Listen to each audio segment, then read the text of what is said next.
Disclaimer: the information and education material contained herein is meant to promote the general understanding and dialogue of GANs processing. Such information is not meant or intended to serve as a substitute for a healthcare professional's clinical training, experience, or judgment. For patients and individuals, such information is not to be a substitute for professional medical, therapeutic, or healthcare advice or counseling. For medical issues or concerns, including decisions about medications and other treatments, readers, viewers, listeners should always consult their physician or, in serious cases, seek immediate assistance from emergency personnel. Prescription information, procedures, and use of medical devices information should be undertaken only by properly trained and certified medical personnel. We specifically disclaim any warranties, express or implied, including implied warranties of merchantability or fitness for a particular purpose. Such information is provided, as is, and is believed to be accurate at the time of its publishing, but it is the viewer's job to evaluate the accuracy of any information found in this presentation. Every case presented is of their own experience, applied by themselves for themselves, and it applies to their case only. Every person experiencing health problems should seek professional medical advice and consult their course of treatment with a doctor. The processes of plasma balancing described herein are a natural process which supports the body but does not replace medical advice or therapies one is already subject to.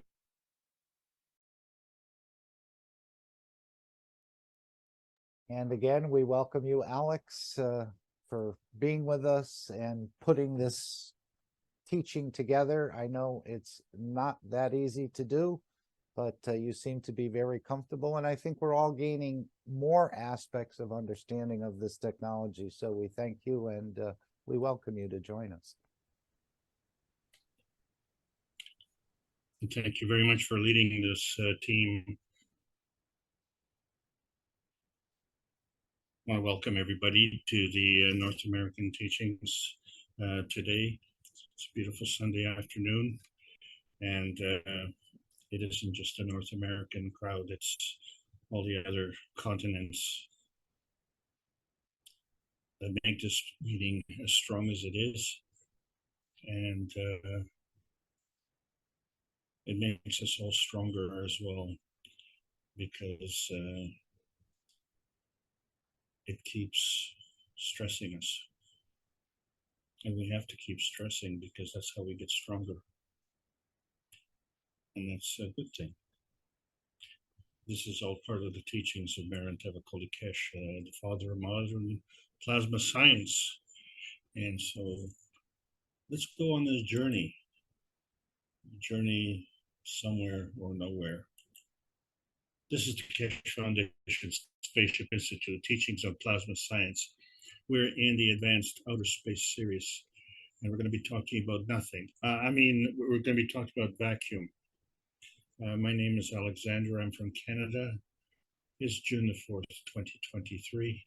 This is the Kesh Foundation North America Plasma Education Series. And so when we talk about the stresses, we have progressed from basic teaching to advanced teaching, all the way to advanced outer space. And here we are moving right along. And we're going to be discussing a vacuum and what it means, and what is the direct reference to what is going on, because, you know, we have to clean up this universe. And so we're looking for this universal vacuum cleaner as we search in outer space for a little piece of pie in the sky, because that's what we always settle for, isn't it? The smallest scheme, the smallest piece. Just give me a piece, any piece will do, because it represents the whole, even though I can't have the whole. But there are some people who want to have the whole. And it's because of a lack of understanding. We have to understand that we are part of the whole. And as such, wherever we are is that point of our existence, and wherever we're going is another point of our existence. And so the transmutation process is articulated in the structure of light, which is book number 2, which shows how we go from here to there. And in order to go from here to there, we have to understand that we have to go through a vacuum. And if we are going through a vacuum, and if there's nothing in the vacuum, how does that work? So as we try and paint pretty pictures, and we understand now that Earth is heaven, and we are the artificials, and we have to paint these pretty pictures because we simply dream of bigger pies, and these simply pies are simply irresistible. But we have to understand there's still a whole piece of a whole pie. And as long as we have our little piece, we can violate Earth space. Because you know what? We can always go to another piece, can't we? All we have to do is abandon this ship. And the answer is no. That is not an alternative. That is a violation. And that is a violation of humanity's domains, which includes our man space, which includes our domicile, the Earth space, and that inner space that allows us to travel through outer space. And so there are rules, and there are pictures, and there are paints. And one of the problems with these pictures is they seem to classify creativity as an art form. And then we see war as an art form. And so that's not a pretty picture. And some of you will have total recall of another pretty movie where we had distress on another planet. And there was a perforation in the dome, serious perforation. It was a violation. And as a result, everybody inside the dome was going to perish. And so there was a hero. And in that process, he had to go outside of the dome to activate an oxygen generator so that the residents inside the dome could survive. Anyway, that's just a very brief synopsis. The thing that I want to draw your attention to is the fact that once he went outside the dome, he was having trouble with the vacuum condition. And as a result, because of the pressure inside himself, his eyes were bugging out and his face was expanding. And if it reached a critical point, just like a balloon, it would burst. Not a pretty picture. So there are two problems with this movie. Number one, the hero saved not only the inhabitants, but the whole planet and all the structures that were on the planet. But those inhabitants now were able to go back and enjoy their life, which was basically spending time in a bar, talking about nothing in particular. And this was the kind of quality of life that our hero saved. But the real problem with this movie was that we didn't understand the vacuum condition. And so maybe the commentary was that there was a vacuum condition in our understanding. And so when we look at this Plasmagen travel agency that we are embarking on, we see that we were born to Earth. And we don't know how we got here. We don't care to know. It's a human trait, isn't it? But we have to understand that we were born for a reason. And just because we don't know why or don't care to know why, it doesn't mean that we weren't born. What it means is we didn't travel to Mars. And it's not that we didn't know how to go there or don't know why or don't care to know why. We were born to Earth. That was our preference. And so those who want to abandon this planet are ignorant. And that's not an insult, because you can't insult the ignorant. But what you can do is insult the soul. And so when we're operating in this vacuum of darkness, we have to understand, as we see in book number 3, The Origin of the Universe, how carbogen becomes part of the nuclear creation.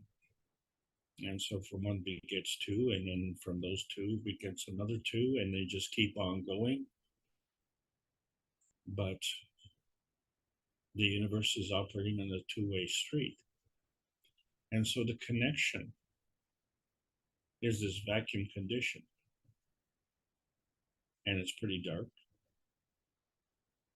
And so it's interesting, because when you look at the Earth's atmosphere, we see the light. And yet when we go outside of the Earth's atmosphere, we don't see that. We see a darkness. And so we understand that the difference between our Earth space and our sun space is in a vacuum condition. And so if it's a vacuum condition and we have a lot of pressure here, oh, wait a second. How come the Earth doesn't have bug eyes and swells up and explodes? We could create explosions on this planet, but as long as they're small enough and we don't destroy this planet, then we can carry on doing that. But it doesn't jive with the movie, does it? Like, really, the Earth is a very stable place. So how can we be stable inside this vacuum?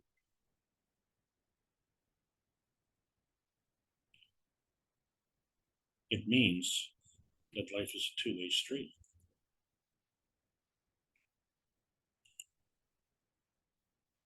And so we say, with X-rays, we can see inside ourselves.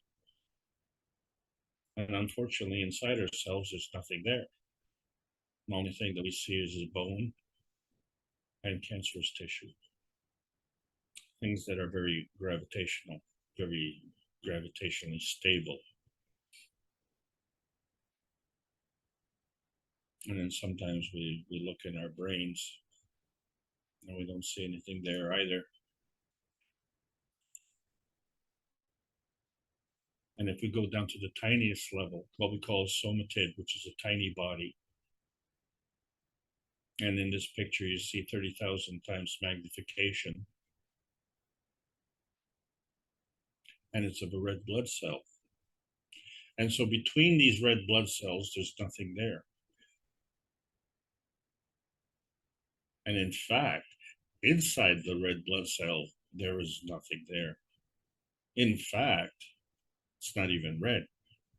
So if there's nothing inside and there's nothing around, then where is it? It's just kind of drifting in this vacuum. So there have to be other forces that operate, you know. And of course, many of us live in a vacuum. Information comes in and just information goes out, and it doesn't stop because there's nothing there. We're just living in some kind of spellbound state, totally artificial. As long as we don't hear anything evil and we don't see anything evil, then we won't know anything evil, right? We're just stunned. And what causes that?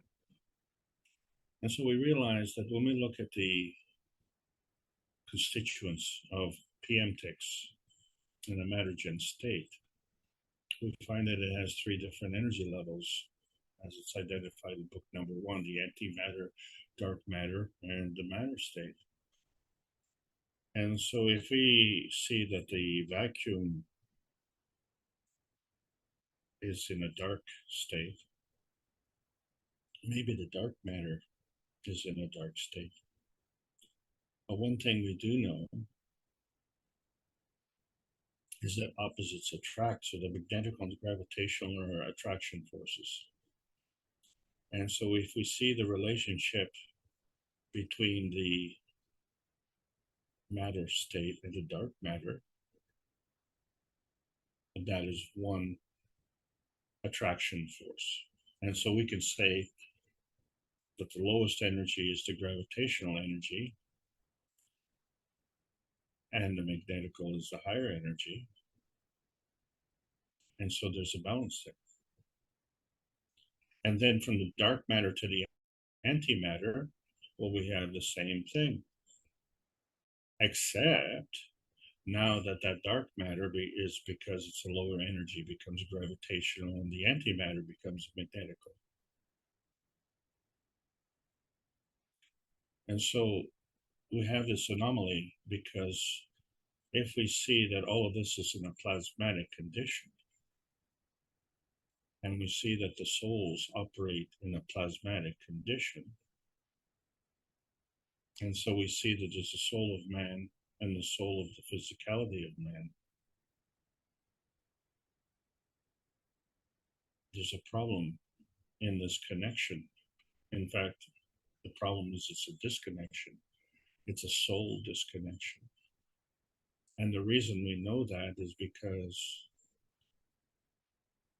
when you violate the soul and you insult the soul will never do that. A soul will never insult or violate another soul. So there's a disconnect. And so we see this anomaly where we have this gravitational core and this magnetical aura around the core, and this existence. And we can't touch it, we can't see it. And so it operates in a vacuum. And so we can say for certain that a vacuum is not empty. A vacuum is full. It has to be full. Now, how do you get from here to there? So it's our understanding that is causing us a problem, because right now we have a gravitational magnetical anomaly in the dark matter state because we have a soul disconnection.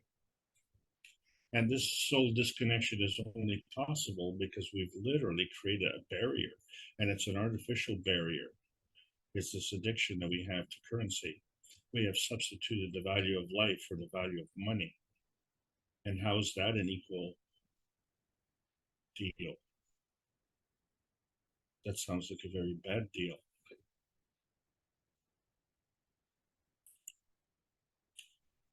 And so it's governed by the family of emotions that we have.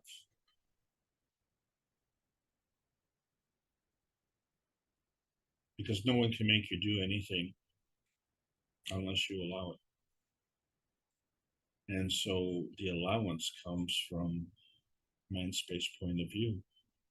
The emotion of your physicality, the emotion of your presence affects the motion of your position, which is governed by the emotion of your vision. But our existence is coming from the soul space point of view, which embodies the emotion of knowledge.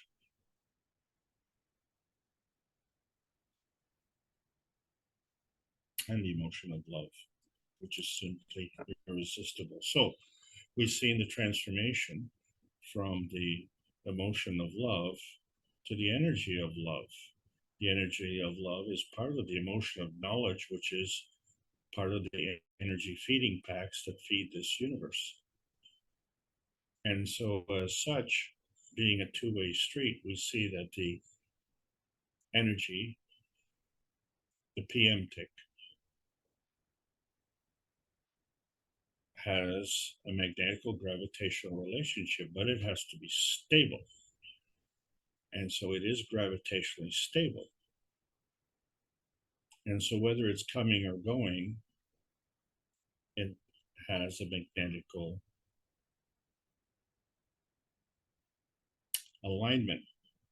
And this alignment is the transcending reality dimension.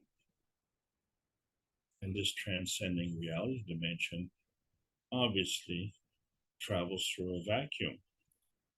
And we know that because the energy that comes from the sun arrives at this planet. And we know that because although we can't see it in between, in that area in between the sun and the earth, once it gets to earth, then we can see it. And in fact, we can go out and on the beach and enjoy the radiance of the sun. And so this is manifestation of the creation of the universe. So the creation of the universe comes from energy. The universe exists from energy, and energy is always in motion. And so if it's in motion, it has to have a direction. So the first thing, it has to have a combination. So when we looked at the book number 1 and the cover, The Universal Order of Creation of Matters, we see the amalgamation of the matter state, dark matter, and the antimatter. So there we are. We have that one field, but that one field came from somewhere and interacts with some other field. And so that's represented by the charge in motion. And so when we say all things in combination, do we say which field strength? Did we say plasmatically or physically? Did we say visually?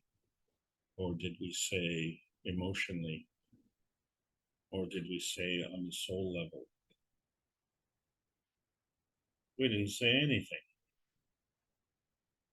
All we say is all things in combination. That's the rule. So when things are working together, we have to also understand what disqualifies this interaction. And so we see when two men go to war, only one comes back for more. We have to question why he wants to come back for more. But when we look at the relationship between the polar orientation and the fields, and we see the result.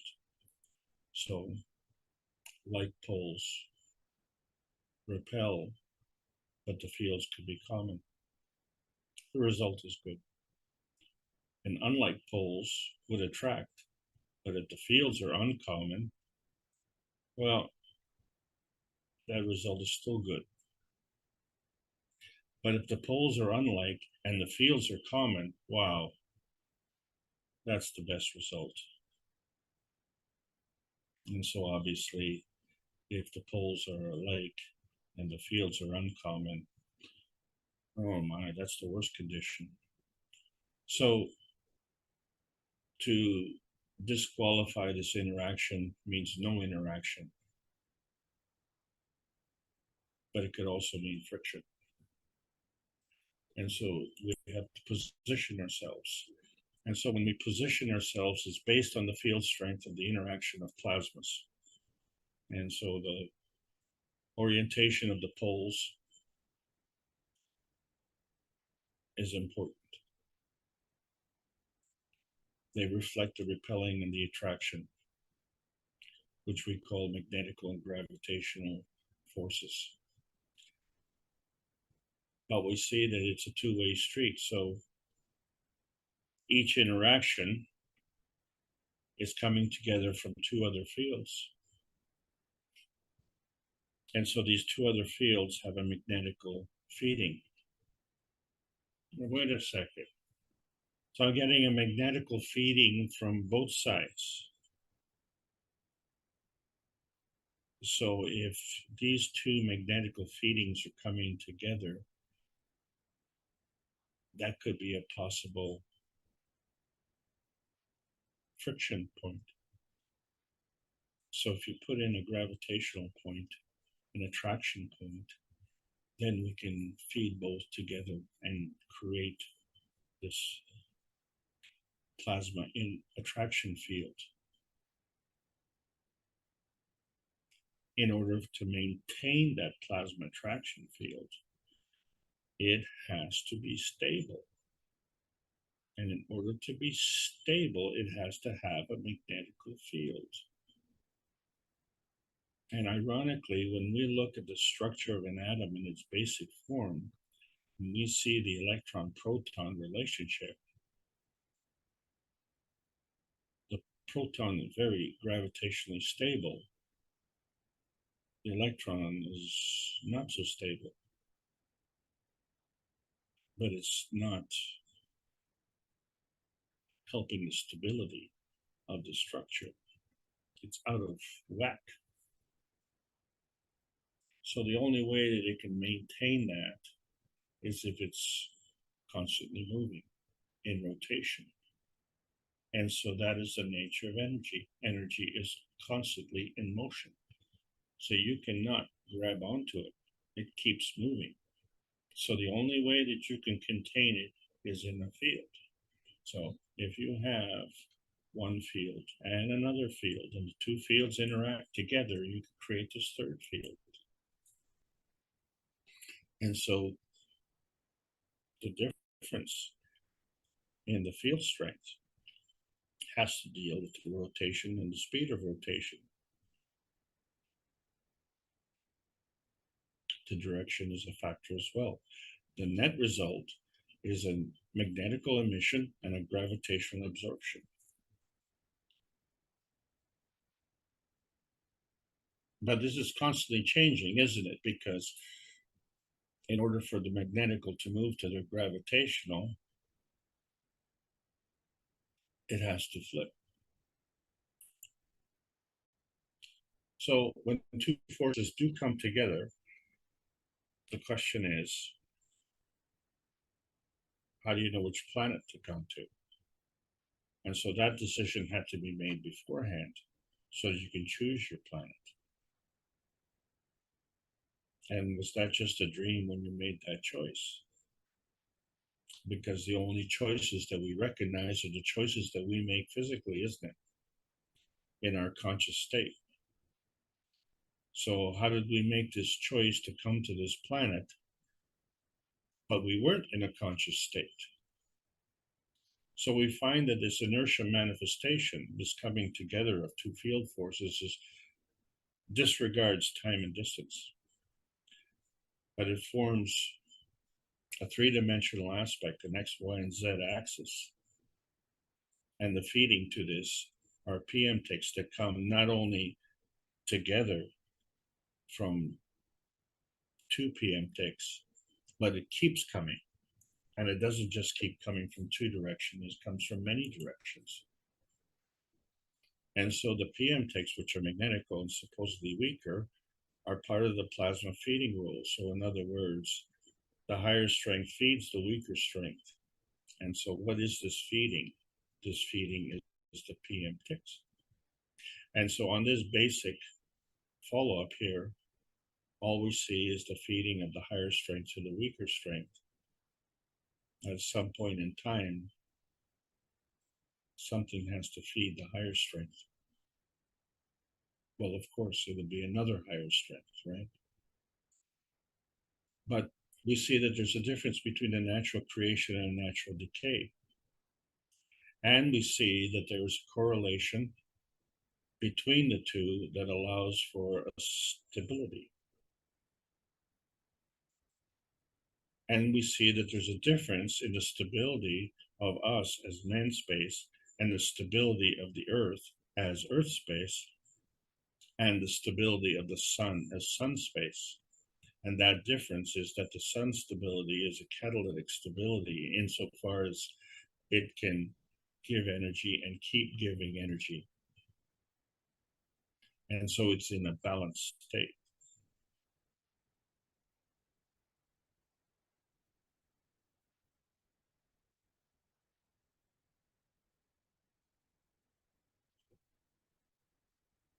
We can't keep giving energy. We have to go to sleep. We have to recover. In fact, it's a kind of a pseudo catalytic state, because when we go to sleep, we recharge. And then when we get up in the morning, we're full of vinegar and ready to go. So we've recharged. That's not really a true catalytic state. It just allows us to continue.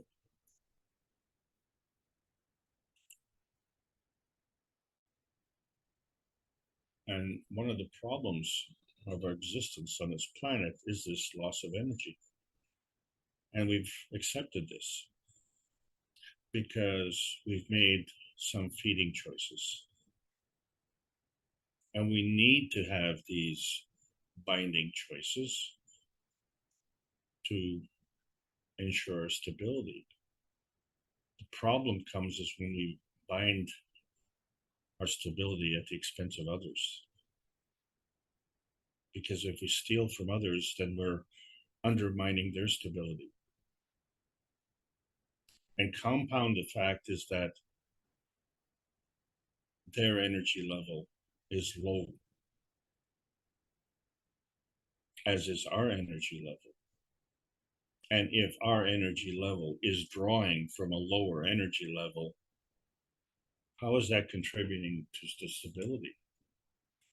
So it only becomes relative. And that is to say that the stability of some is dependent on the instability of others.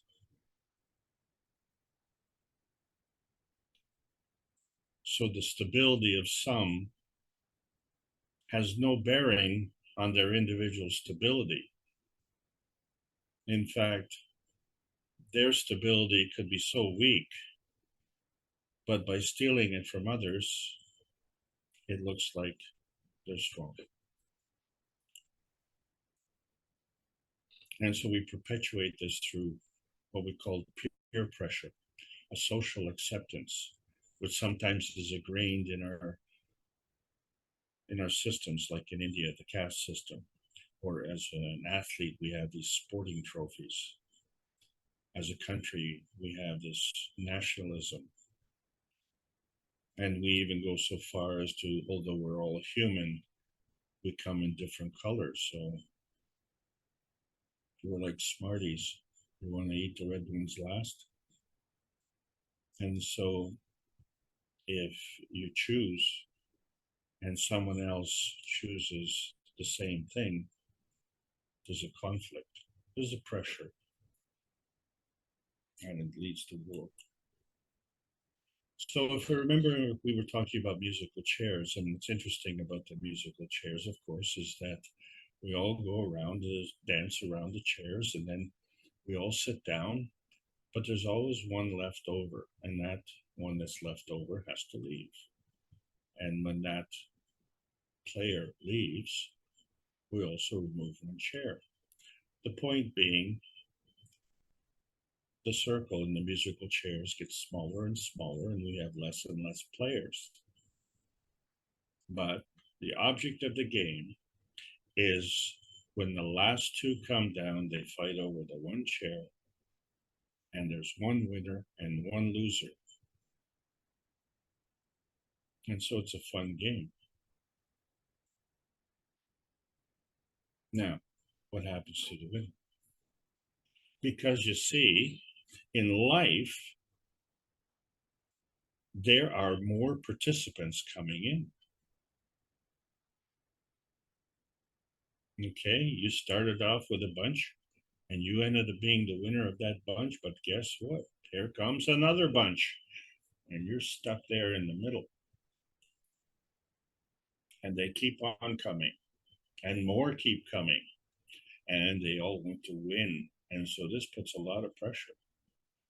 And so when you come to the center, and you have all this pressure, where are you going to go? Because you can't go back out because they keep coming. So you're going against the traffic, aren't you? And it's kind of hazardous. In fact, you can't.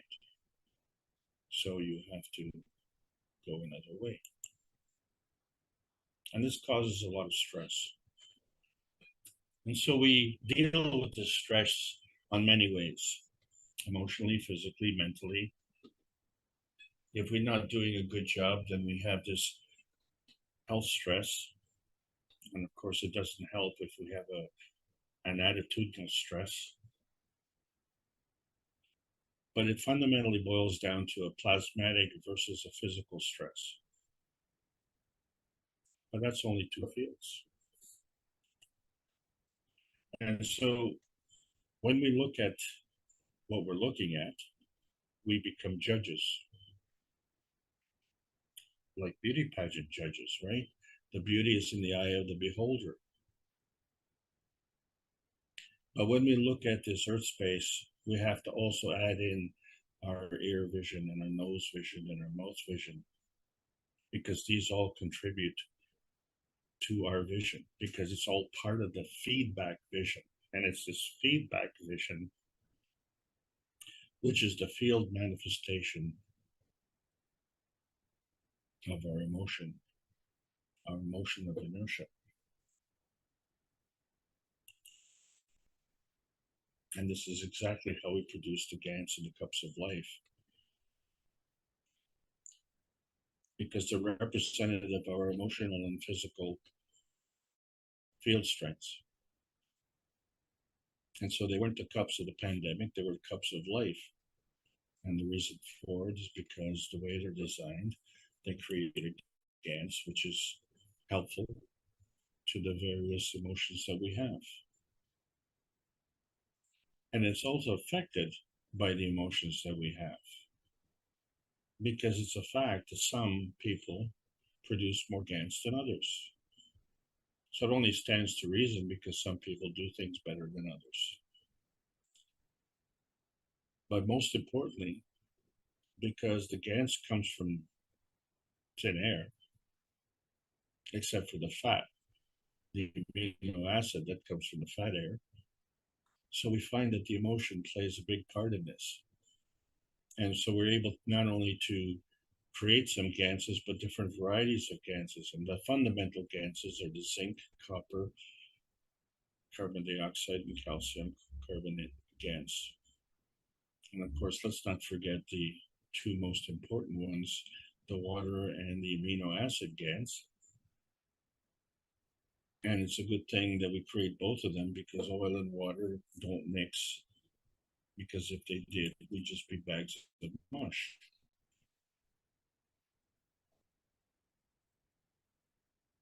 And the fact of the matter is, the earth is not a bag of mush. The earth is well organized as well. And we're on earth. And so our existence on earth is a relationship between our cups of this emotion, cups of physicality, cups of the soul, interacting with the cup of the earth, creating this cup of inertia. These are all relationships. So we understand that these relationships are part of the plasma inertia family. And so this is why we can see it's solid, but it's transparent. And then we can see GANs that is in a plasmatic condition, but it's physical. And then we can see a hole in the GANs, which is invisible. But we don't know what created the hole, but it's there. And so kind of like musical chairs, whatever created that hole is going to keep creating that hole. But since energy is always in motion, where does it go? Because it can't go back out, because we created that hole the Gans was there before the hole.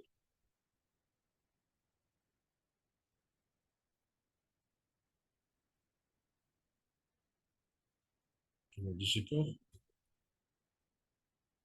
Does it just disappears? And so we have to make choices.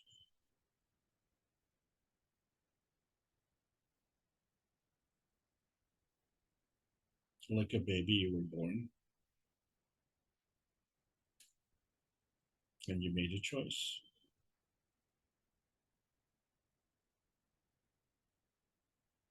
You were the last baby crawling. And so there was a popular game show we called Let's Make a Deal. Well, let's make a plasma deal, okay? Because we have to make some choices here. So before we can make a choice, we'd like to know what's behind the choice. But that's not the way the game was made.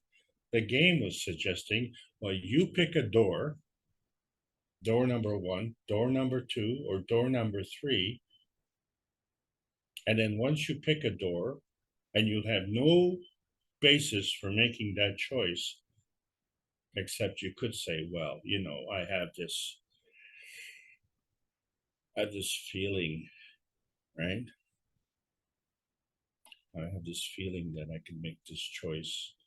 And then what they do is they ask you, well, now that you've made this choice, do you think that maybe you'd want to change that choice for another door? Which again, under no basis can you make that decision except your gut feeling.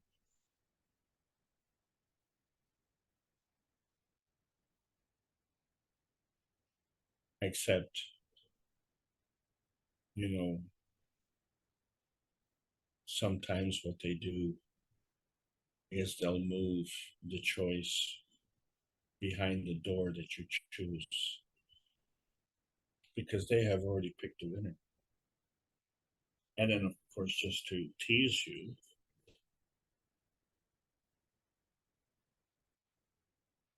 almost always the first choice is a brand new car. That's what you want, a transportation vehicle. And of course, being so expensive is probably indicative that you made the right choice. But is it? Because you really won't know until you make a comparison. And so really, in order to know if you made the right choice, there has to be a sequence. And so you need to compare things. And so in life, we compare things through attraction and repulsion. We call these magnetical gravitational field forces that represent the feeding and the feedback, right? And so we get to turn on and turn off this feeding, and we get to increase or decrease the strength. And as such, it will either enhance or diminish our position, but it won't enhance or diminish our equality, because the whole nature of equality is the equalness of it. So it'll only change your position, and you have to make this choice as the last man standing. And so the problem comes in when you start to look at these rotating fields and how they come together to a point. And just like these musical chairs, you come to this one point, this last chair, and the game's not over because the point is still there. The chair is still there. You are still there, and there's more coming. Uh-oh, what happens now? So we resolved one anomaly, and we see that there are two magnetical fields when they come together. They create this gravitational field of inertia. And we see that, okay, well, the magnetical fields are visible, right? We see that the energy, which we see as light coming from the sun, comes to the earth. We see the light on the earth, that's visible. But in that vacuum in between, it's not visible. So if it's a two-way street from the sun, then the energy is coming into the sun, and the energy is coming from the sun. But the sun is in a catalytic condition, which means that it is continually giving us that energy. Whereas the earth doesn't have the same field strength, but the earth is giving and taking energy, albeit from a lower field strength. So what we have is a manifestation of our existence coming from this interaction. But we are neither the sun nor are we the earth, so we are man space. So we are also having this interaction magnetically and gravitationally. And so our manifestation then becomes a magnetical aspect of it, because the energy is coming from the sun magnetically. But our relationship as a magnetical is to the earth, which is gravitational. Well, that's why we sit on chairs and not on the ceiling. Okay, well, things are working out, but you know, sometimes we want to take off and sometimes we want to come together. And so when we're looking at these interactions of plasmas, what we have to understand is that it's a two-way street. So there has to be a difference.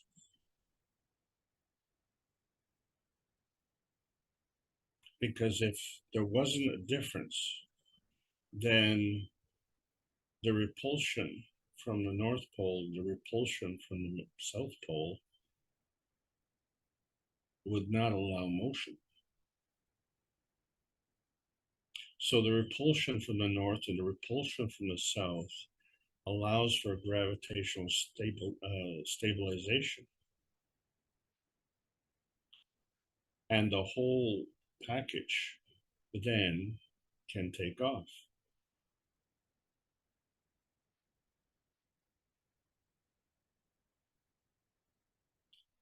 So if it doesn't take off, then it has to remain gravitationally stable. But if it's going to take off, then it has to veer off. And then conversely, wherever it's going, it has to come in for a landing, and then it has to align itself to be gravitationally stable. So this is going on all the time. So the coming and going from a gravitationally stable field has to also be stable.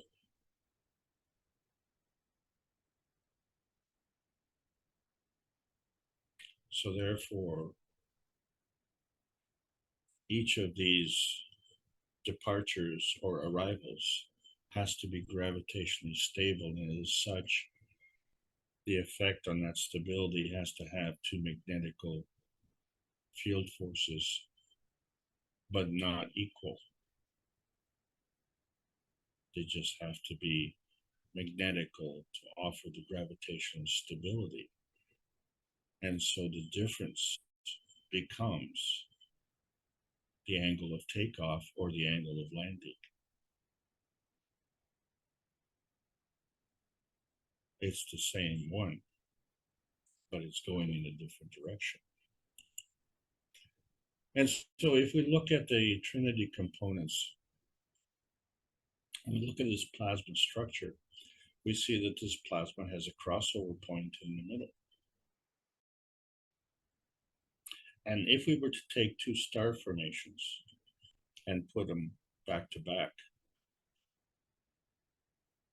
with the base of the star formation being gravitational, and the tip of the star formation being magnetical. And so if you have like poles and they repel. The only way that you can have them working together is that you have to have a magnetical pole in the center. And so if we look at the star formation and decide, well, it's magnetical overall as a package, then the relationship between the two star formations would be gravitational.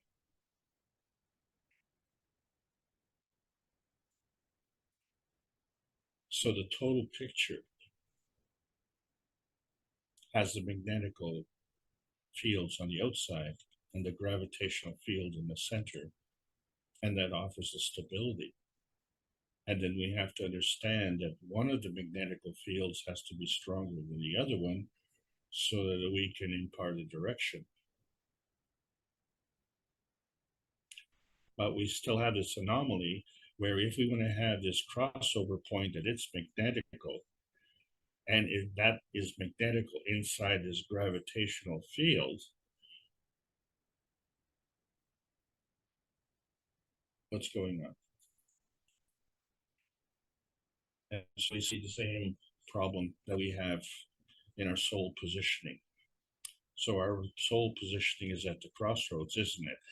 Between that plasmatic reality, which is part of our inertia feeding vision, and then that plasmatic symbiosis with what we are creating,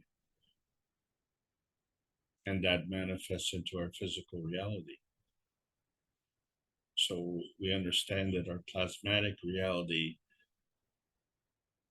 affects our physical reality, and our physical reality affects our plasmatic reality. And so this is an ongoing process. And so when we look at the matter plasma dimensions, we see that the physical state is gravitational of a lower energy state, and the feeding matter-gen state is magnetical of a higher energy state. But wait a second, the gravitational energy is stronger than the magnetical. So it's terminology. Stronger and higher are two different aspects.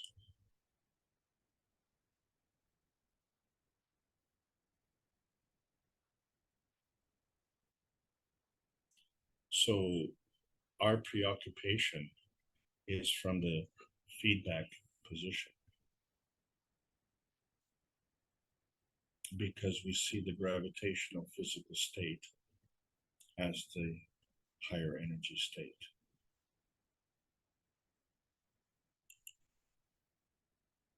So when we look at the inertia of relations, we see that we can change states by increasing or decreasing. And the rate at which we do this is by at least an order of magnitude. So it's very fast. And we see that the speed of rotation affects the field strength. So the higher energy state feeds the lower energy state. So this is a good rule to understand.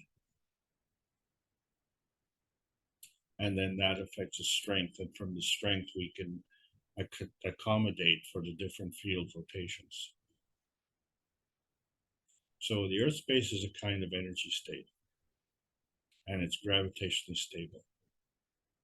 And the inner space of this Earth space is also gravitationally stable. And so we have an inner space, and we're gravitationally stable. And this is all part of the plasma science. Plasma is bound to the ethos of the universe, and that is gravitationally stable. So why are we having these problems? Because if we're understanding manifestation, we have to define it. It's when two fields come together, they form another. And so that's visible.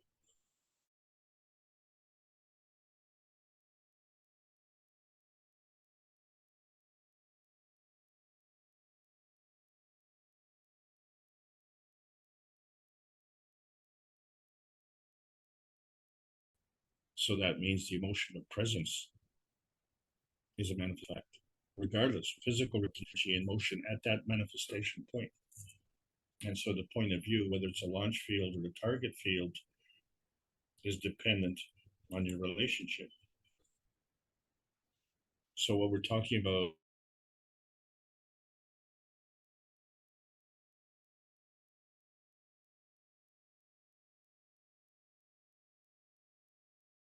connection is gravitational. And so when we create the GANs and the cups of life, the carbon, oxygen, hydrogen, and nitrogen, this is all part of the creation of life. And so that becomes the amino acid, which is the building blocks of life. But those building blocks end up into a structure. So the building of the amino acids are a structure that carry on to be a structure within another structure. And so the connection, of course, is this plasmatic connection. And that connection,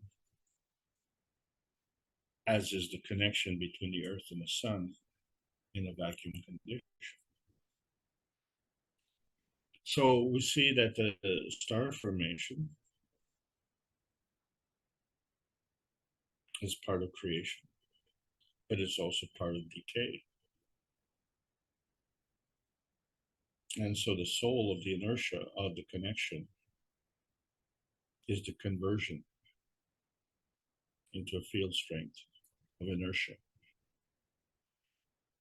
And so we say each star formation is magnetical, and what you get is this inertia field of gravitational stability.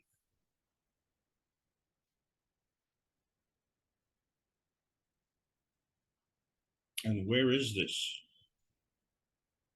Because we're constantly dreaming of bigger pies. Where are they? They're somewhere lost in space, in a vacuum. And so when we look at this bond between the plasmatic spectrum and the physicality spectrum, we find that, well, there's nothing there.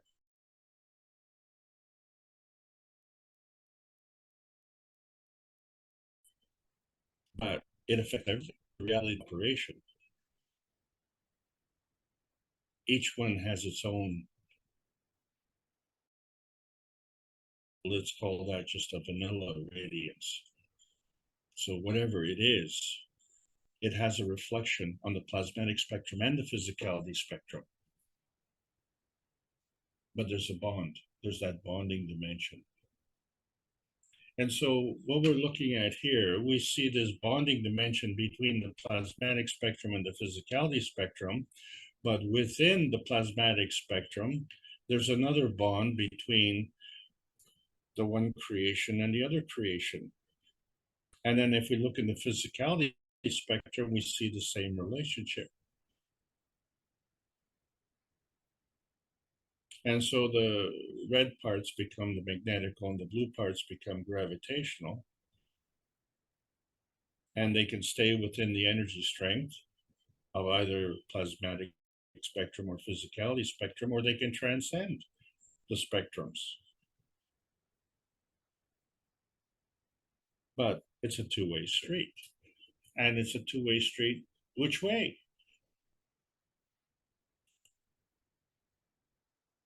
So the fact of the matter is it's a two-way street in every which way. Because if we're looking at a cylindrical type of spaceship, and we say that the ends are star formations and the core is gravitational, so the direction of this cylindrical spaceship is determined by the difference in the magnetical force field.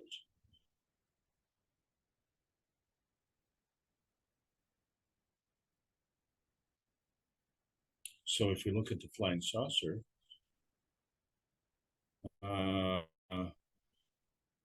which way is magnetical? And so we find that the whole periphery of the saucer is magnetical. So the gravitational force is at the core. So what determines the direction?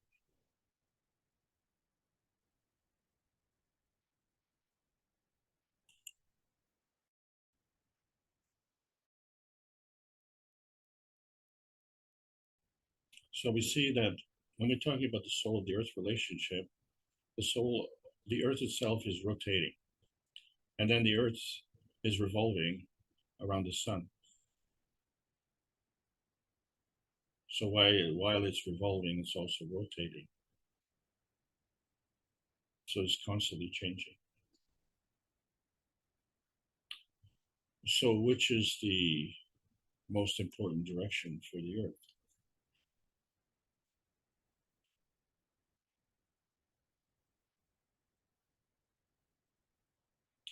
Really, the only important direction of the earth is the soul.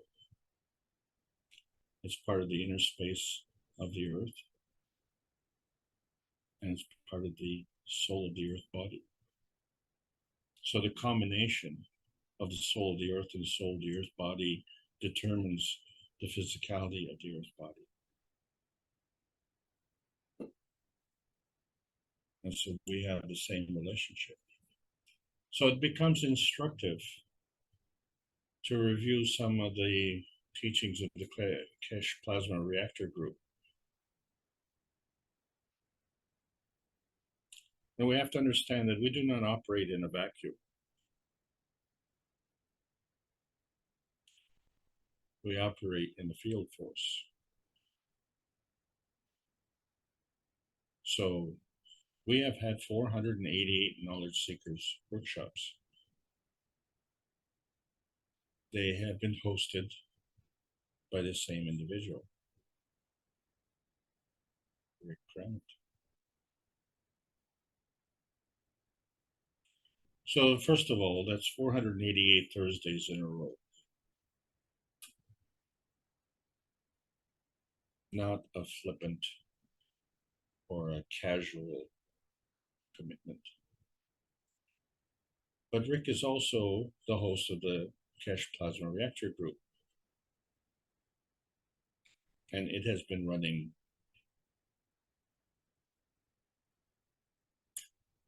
for almost as long. And Rick does a lot of other things with the KAKT Foundation. So when you add up the hours, you can see that there's many hours, plus more hours.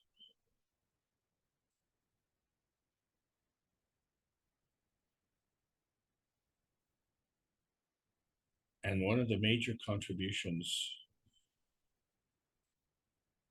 was to help us understand the plasma and how it works.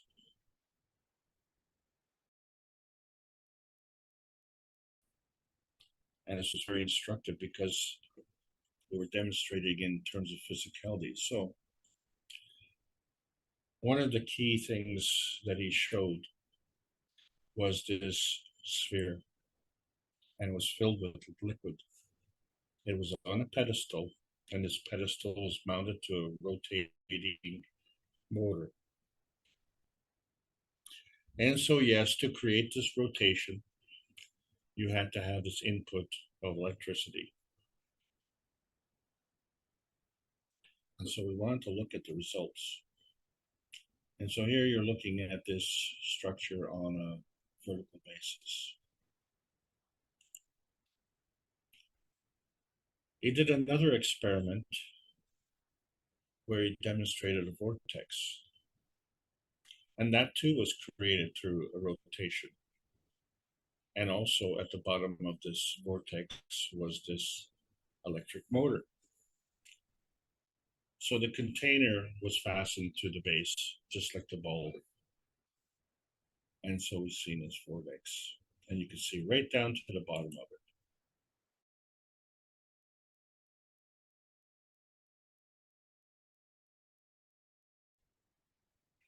And it brings to mind how when they make concrete telephone poles, they have this hole in the middle. And it brings to mind when nature makes bamboo poles, well, they also have a hole in the middle. But the difference is, it's very hard for us to understand this rotation of the earth. We don't necessarily feel dizzy. And the bamboo poles, well, they don't seem to be rotating on the ground. But for us to make these concrete poles, we have to put them in a rotating kiln. So there's all the same result, but there's different ways to arrive at that result.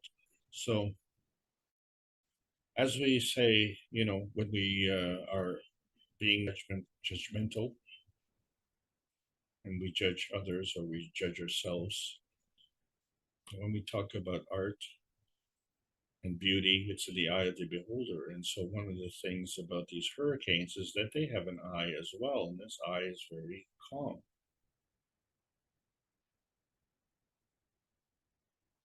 Very stable, very gravitationally stable.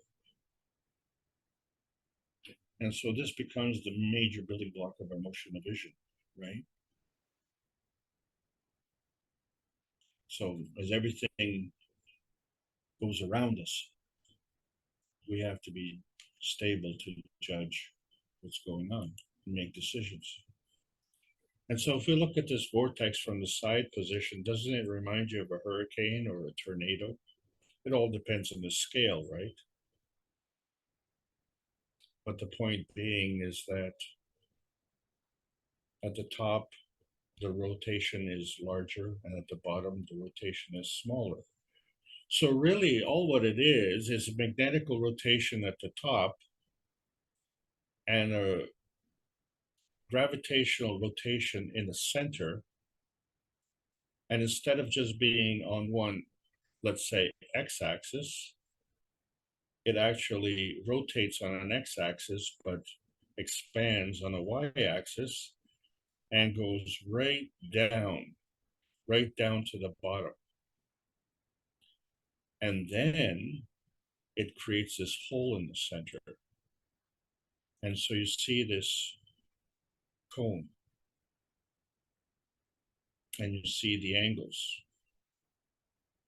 And so if you were to look from the bottom to the top, you see the angle going out. And if you look from the top to the bottom, it's angle coming in. Kind of like your launch and landing forces. Getting back to the ball, we take this rotating vortex and we put it inside a bowl so that we don't spill the water, and we move it to a horizontal position. We still have this turbulence in the center. We still have this vortex in the center. The difference now is it's horizontal and not vertical. And so it seems to be almost uniform. It doesn't have this cone shape. But there's a lot of turbulence because there's a lot of air inside. So when we look at the construction, and of course, for safety reasons, it had to be put in this transparent case.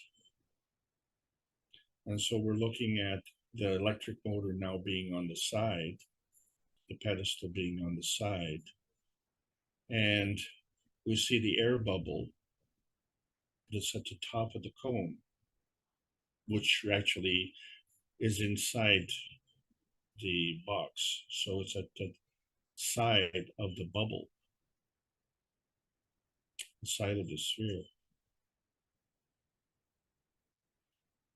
And then on the right-hand side, there's a seal,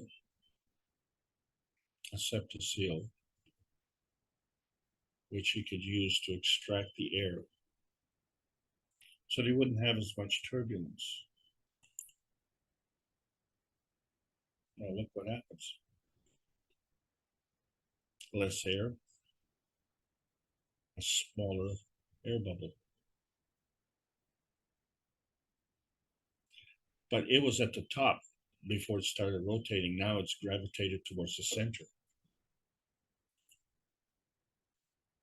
And so here's a side view. And so we see it as horizontal, it's rotating, and it's in a vacuum condition. Because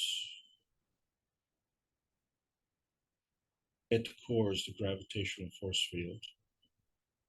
It has moved from the top to the center. It is stable. And in order to maintain its stability, it has to give off energy. So giving off energy means it's beyond gravitationally stable. What would that be?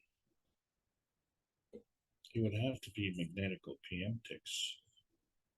And if that's the case,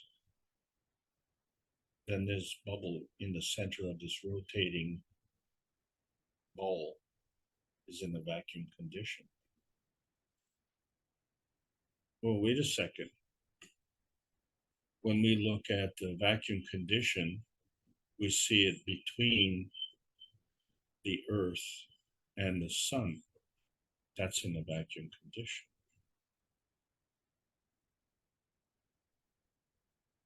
But we don't see the Earth's eyes bugging out and getting ready to explode from this vacuum condition. We see it very stable. And when we look at the somatids and we see the blood cells that are inside the body, and they have this vacuum condition, now we understand why our eyes won't be bugging out. We are stable.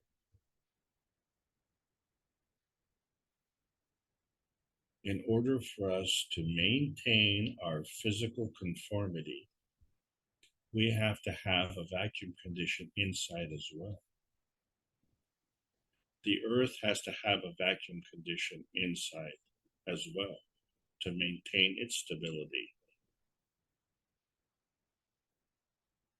And so when we look at the stability of the Earth and we look at the vacuum condition between the Earth and the Sun, we have to understand there's a vacuum condition inside the Earth as well. So the biosphere, which we live on, has to be gravitationally stable, which is why we don't get dizzy as the Earth is rotating. So where's this energy going? And so we see that this is an inertia manifestation of a kind. And so all of these energies in motion, which we call PM ticks, are part of the magnetical feeding. These are energy parceling units. And in order to be this energy pack, it has to be stable. And as they come together into a plasmagen conversion, there's a convergence of the principal matter, transition matter, and convergence matter. It creates a stable maggrav condition that is gravitationally stable. And that has to be stable with something else. And so the feedback is from another field. And the field interaction is what we call the inertia. And it has to be stable. So when we're looking at our natural creation, we see that the natural creation is balanced off by the natural decay, and say in the physical dimension, and then creation and the natural decay in the plasmatic dimension. And then within each dimension, we can have an interaction. So the bonding fudge factor is in fact a vacuum condition. And the travel from one to the other is in a vacuum condition. So the way the PM ticks are traversing is in a vacuum condition. And if the vacuum is full of these PM ticks, then a vacuum is not empty. So when we see the creation of matter, it has to come from something. And so when we look at the combination of the matter, dark matter, and antimatter, there has to be an emission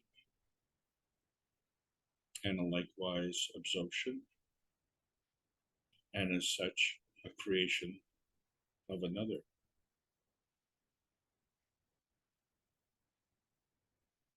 Which has an interaction with the matter, dark matter, and antimatter.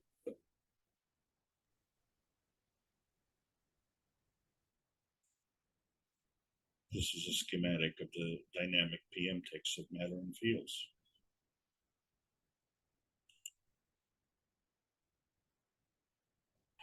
So when you see that one is more than two, then the question always was, is the one the same as the other one? And so we have this balance between the magnetical gravitational field forces, which we call maggrav condition. And so one field in terms of scientific relationships, one is the scientific community, that's one, and we have the spiritual community, well, that's another one. And if the two could get together, then we could affect the rate of change. And so the combination of these two, of course, is the plasma science, which adds to the knowledge. And that can affect the rate of change, because now we can transcend the limitations of nuclear science. So if we understand that the ethos of the universe is operating at a certain field strength, and in order for us to be able to transcend these different fields, we have to do this at an unlimited speed, beyond the speed of light. And we know this is true because we see the vertical people, the horizontal people, and the humanity and how it grows. It's all part of the ethos of the universe, which involves morality, compassion, and courage. That's the proper equation. It reflects the radiation, the radiance, and the creation.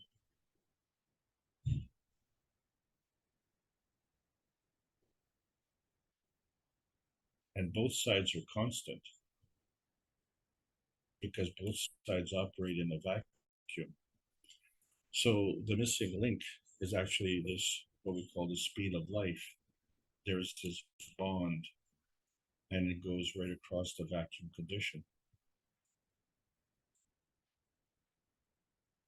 And it's not very simplistic. It's quite complex.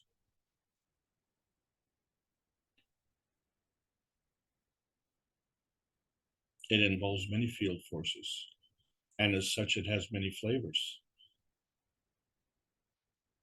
And so these flavors each have different field strengths. And so when we look at all the individual souls on this planet, each of us has a different field strength. Each of us has a uniqueness, but we're all part of the soul of the physicality of the earth and the soul of the physicality of humanity. It all works together. It's a two-way street. And as we see, higher strengths and lower strengths. So if I could draw to your attention, some of the circles have 3 PM ticks. Some of the circles have 2 PM ticks. And some of the circles don't have any PM ticks, but they are stable.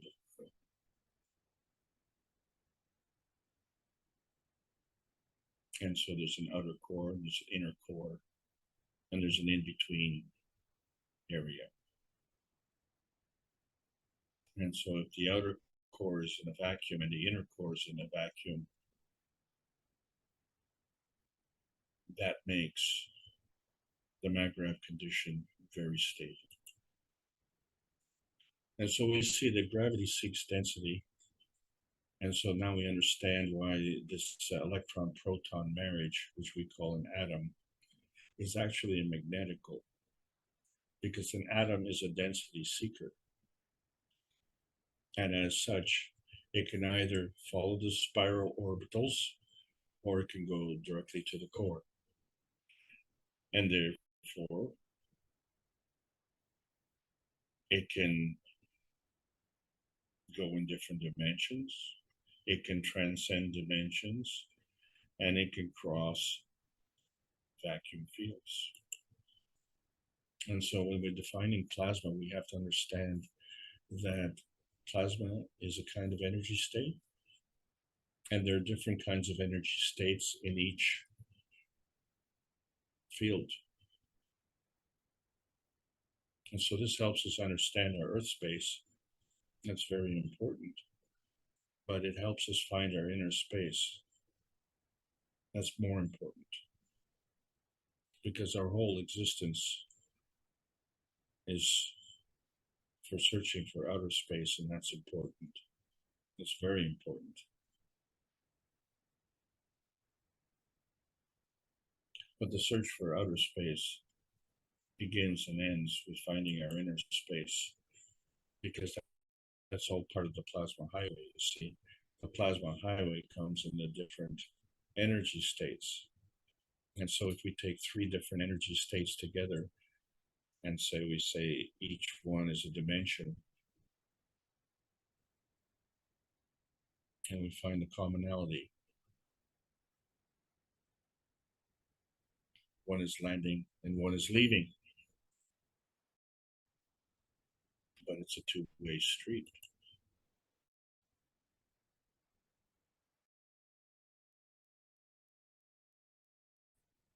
So now we finally solved this design anomaly that we have with cars. And so when we look at the car, we see, but it's gravitationally stable. Because what makes it stable, obviously, if it's not moving, it's gravitationally stable, sure. But when it's moving, it's still gravitationally stable. Why? Because it has a driver. But for years and years, car designers have been having trouble because they've been trying to make cars more efficient. But the fashion sense of humanity does not allow it. We have accepted the fashion statement of a wedge-shaped vehicle. And so based on conventional science, we would say the pointy end would be magnetical and the flat end would be gravitational. But we know that the driver is gravitational. So really both sides are magnetical. But the problem is when you look at the cone in the back, you find that the core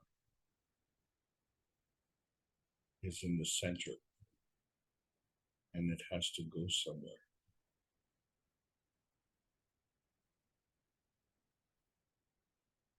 And the center is of the lowest energy state, isn't it? Because the core always goes towards the earth, doesn't it? And so look at the big energy on the right-hand side. The truth of the matter is car designers have always been fighting it. They cannot design cars to go properly. We have designed our cars backwards.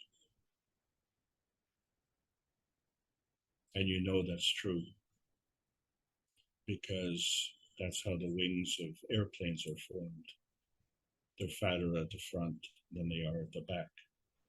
So our cars are designed in the exact opposite way. So the gravitational stability depends on the driver. The magnetical stability depends on the direction. And we can go forward or we can go in reverse. It's just that we've designed things incorrectly. What else is new? So now we understand the problems on the plasma highway. Humans may transport on Earth space, or they can transmute in outer space. And we'll see the connection is the emotion of love. And this connection is not an element. It's an energy pack. And so love is not an emotion, it is energy in motion. And it's simply irresistible, and it can travel at an incredible speed through this vacuum. And so we find when we're not airheads, we are plasmagen receivers. And so the reception comes in from the ears, from the eyes, from the mouth, and from the emotions all around. And we are gravitationally stable. And we have always been spacebound. The physical dimension is the X and Y axis, the transmission, the transition, and the Z axis, the transmutation. We have always been spacebound. And the connection emotionally is a two-way street.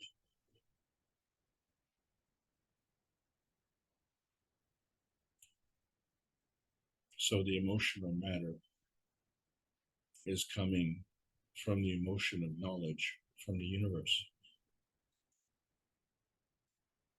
And the feedback from the emotion of knowledge of the earth space.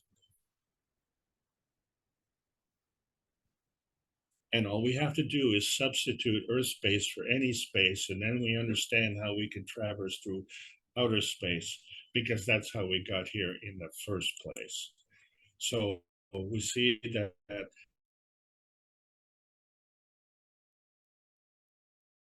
what we are is what we emit. And so what we're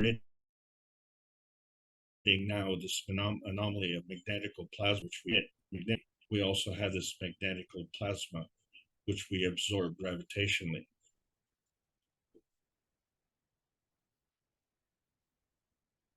And we are gravitationally stable.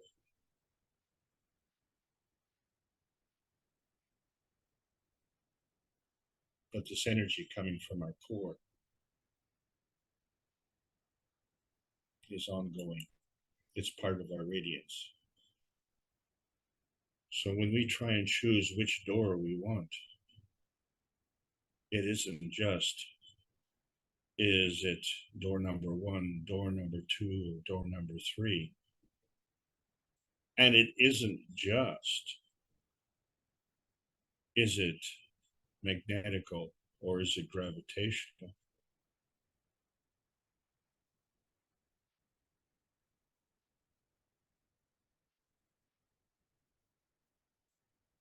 Two doors are magnetical, one door is gravitational.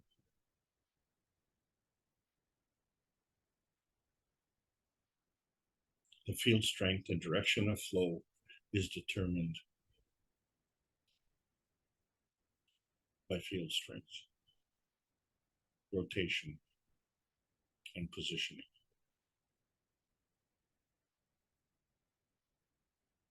And who's the deal maker?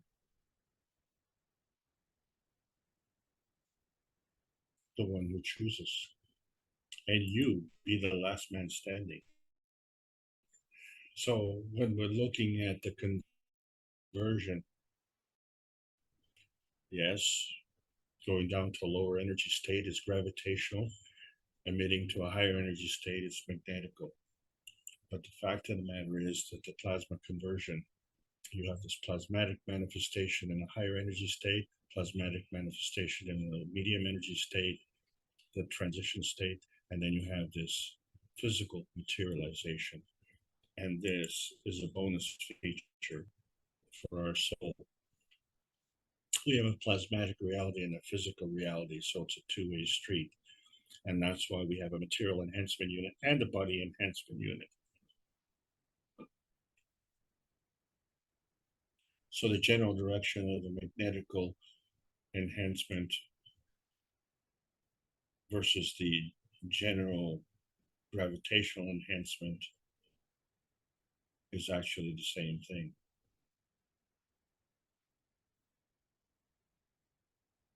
It has to go from one vacuum condition to another vacuum condition. And the only way it can be done is in exchange for peace. And not just on earth, but peace on earth as it is in heaven. And so this relationship vacuum that we're talking about is this outer space relationship. The fields of outer space, the photons in outer space, and the PM ticks in outer space all travel through a vacuum, and they gravitate to our inner space, and they do through the inner space vacuum to balance off. And this is where the soul of the man resides, along with the soul of the body. So our physical space is part of this inner space of man space and this inner space of the environment space, and the two, how they work together. And that creates another field force. So when you look at the center of this maggraph, we see there's this core. That core is a vacuum. And so when we're searching for outer space, we understand that the reality dimension is a magnetical force field.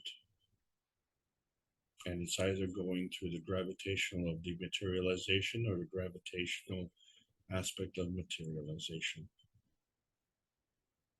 And so the transparency point is magnetical, and the manifestation point is magnetical also.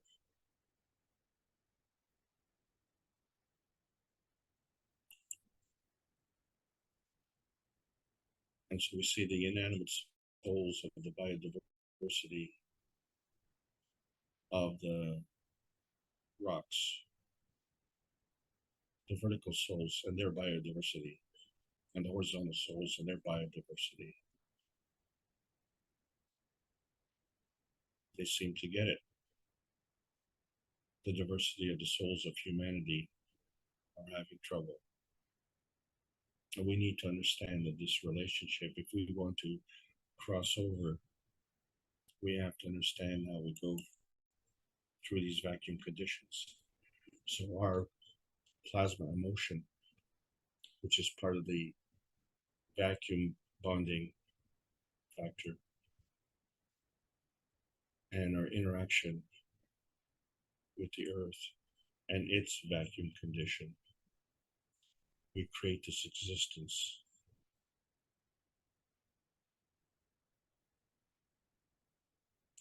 And it is balanced between these two vacuum conditions.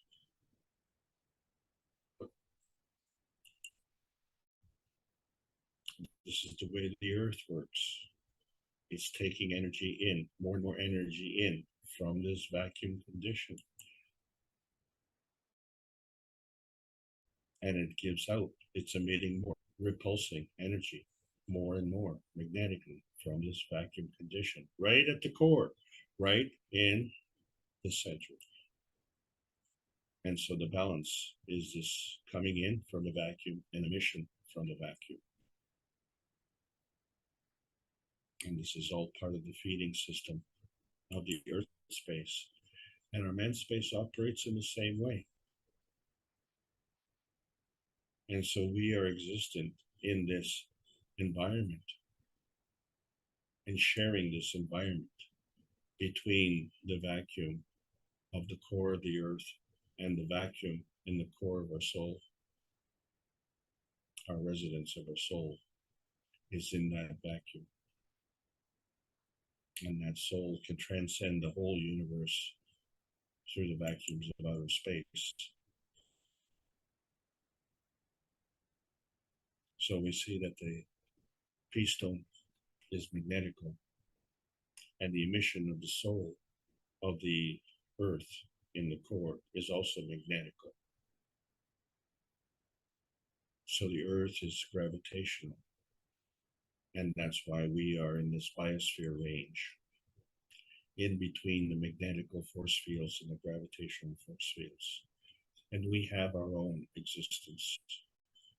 And so we've resolved this anomaly. We see that our cells are structured the same way as the earth, which means that in order for us to be gravitationally stable with the earth, our earth is magnetical in nature as well, because it has to maintain its position.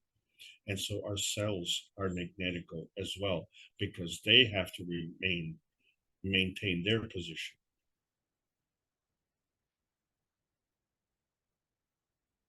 These positions are constantly changing. So there's always this magnetical gravitational relationship.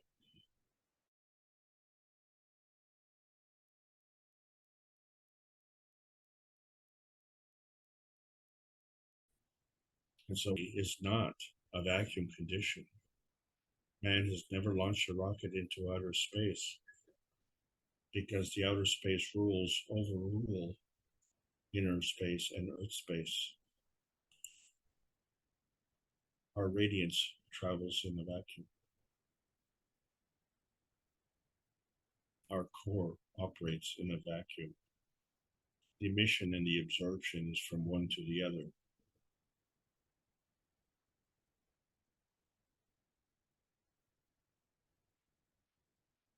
And that emission is the radiant you.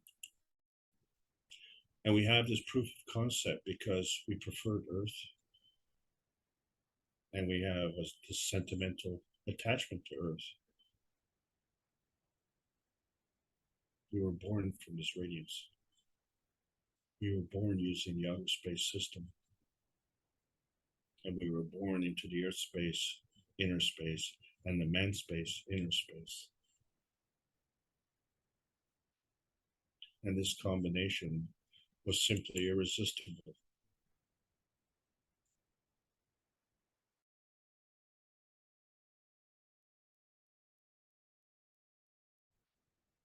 That's why we came down this plasma highway. Space is not a place. Outer space is a relationship between you and your radiance. Outer space is a method of energy transfer. It's energy in motion. And it's reflected in the dynamism of the souls. But all the souls. Souls of the Creator, the soul of the earth, the family of humanity, your soul, the soul of the body, and the soul of the cells.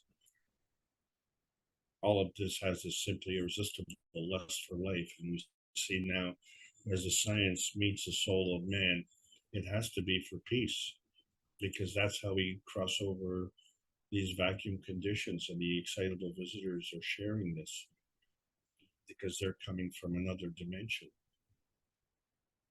And which dimension, it doesn't matter. It's just the emotion of love.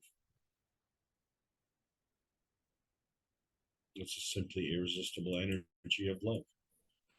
And so this peace bridge is giving us magnetical stability, because that's who we are. This peace connection connects the plasma outer space highway, and the connection is in a vacuum condition because it travels instantaneously. And so our peace stone is our inner space stone, and it's reflective of our core values. And it's emitted from the magnetical field of the peace stone and the magnetical energy from the core.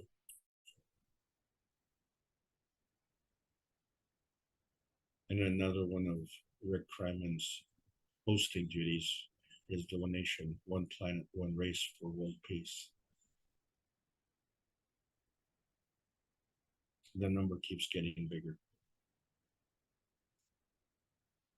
But the momentum is there.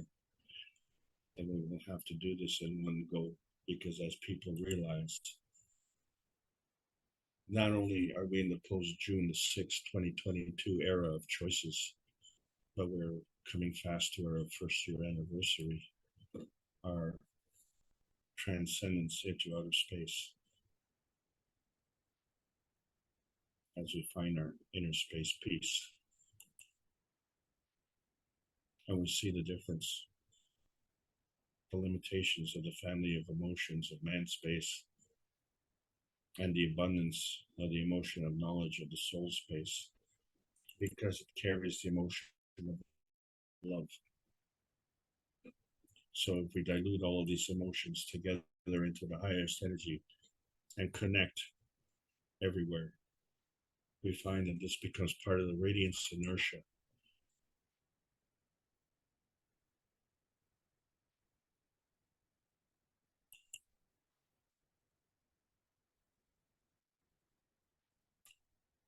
This radiance inertia is a combination of the various emotions that we have and the susceptibility of the vacuum condition, so that we can travel in a balanced state, a Mangrav condition.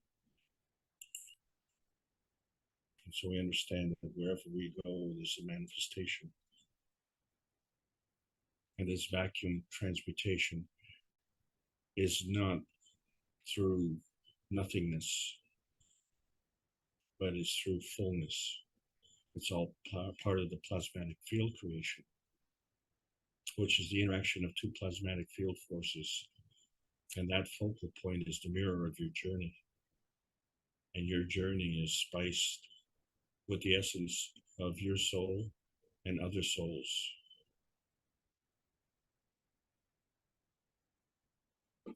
So all we have to do is stop self-defeating practices. We're all equal.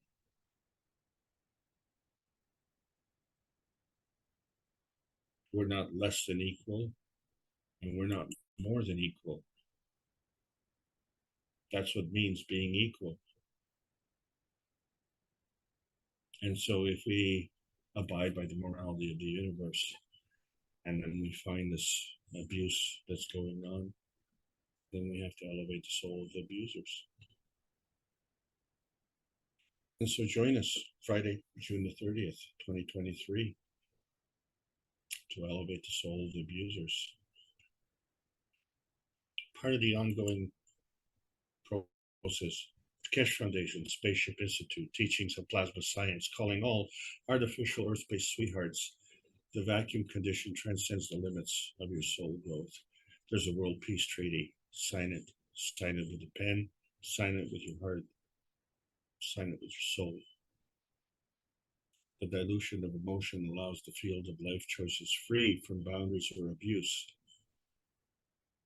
And the ethos maps your position. And the universal community is your travel guide. The speed of love manifests and determines your inner space emotional construct. So you're looking for a gravitational transformation of the earthbound soul family, elevating its physical and emotional stability. Utilizing emotional knowledge, because it's a transmutation connection to that manifestation point that not only connects, but fully and equally to the universal broadcast of the inner space of freedom. So we see that the vacuum condition of outer space connects this plasma outer space highway, and life is simply irresistible. So plasma science needs to continue to be delivered in exchange for peace on Earth. Welcome to the outer space age. And that's the end of this trip. Thank you so much. I hope you all enjoyed it. We enjoyed it, Alex. Where do we get our tickets? And how much are they? Or do we have unlimited access? I think we do, once we make that connection between the soul of physicality and the soul of the man. I'm sure there's many more things to it, but we need to make that connection in practice. And then it's opened up for all of us. We have the reactors to do this. It's just a matter of, again, harmonizing with that soul of the man. So if you're ready to take questions, or would you like a few minute intermission? No, but let's go. Okay. Well, let's open it up. We haven't heard from too many people today, so would you like to open your mic and participate? Or you can stay quiet and just participate on the soul level. Either way is fine. But we do like to hear voices and interactions. Again, just to confirm our existence in the physicality.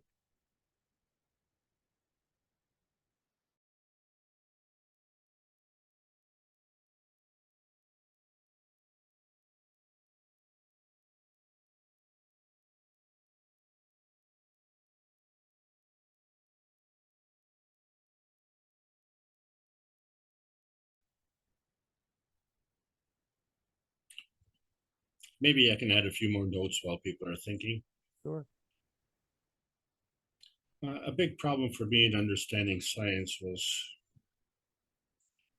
not knowing where everything is, so that, when you're comparing things, when you're trying to make relationships, what is it and where is it, kind of.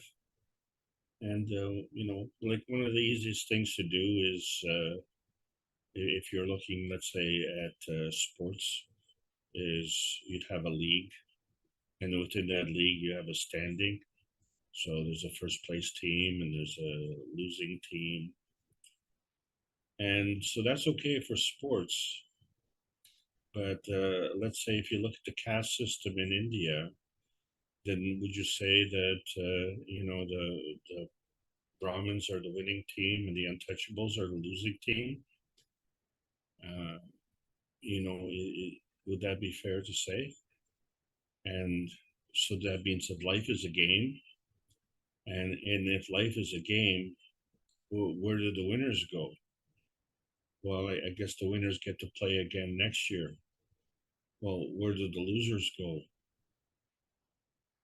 Well, I guess they die. Well, if the loser is losing his physicality, what happens to the soul?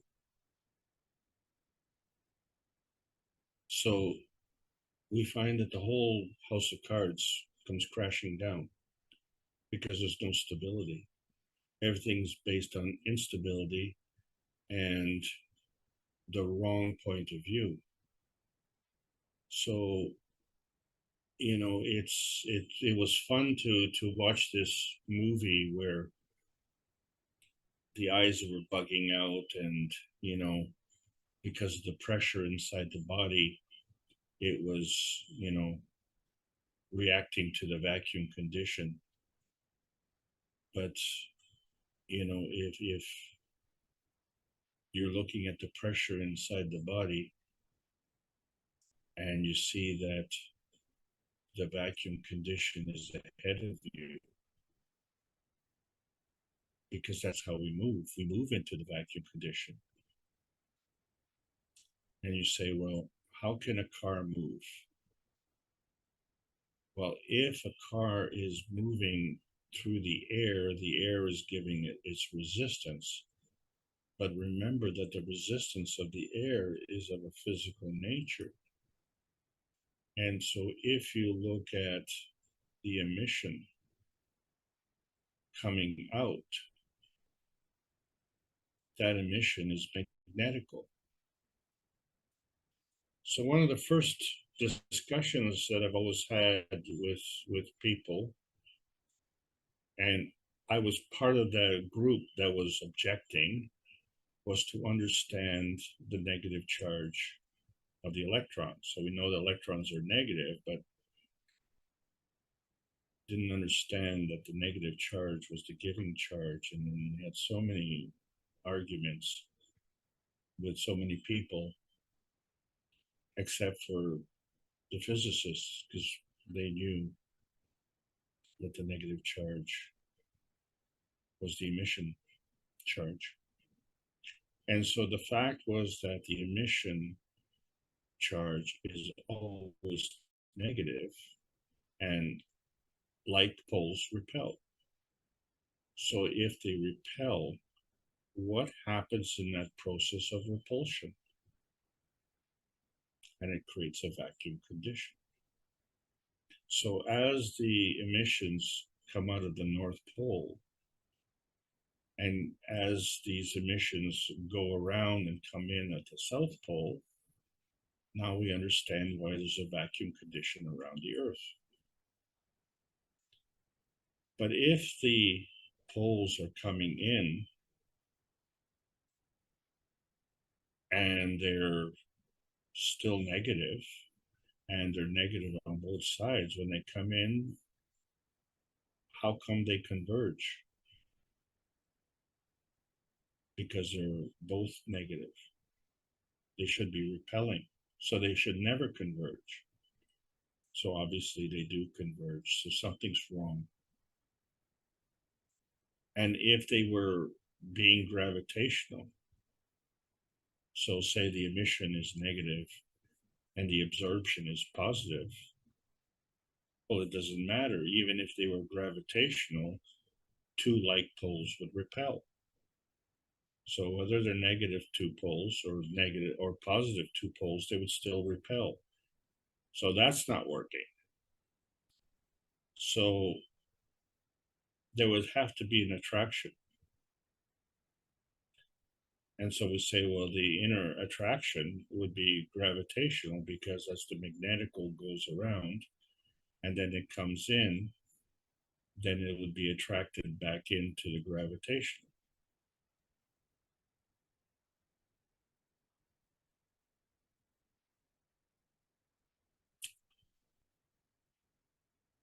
The gravitational is absorption.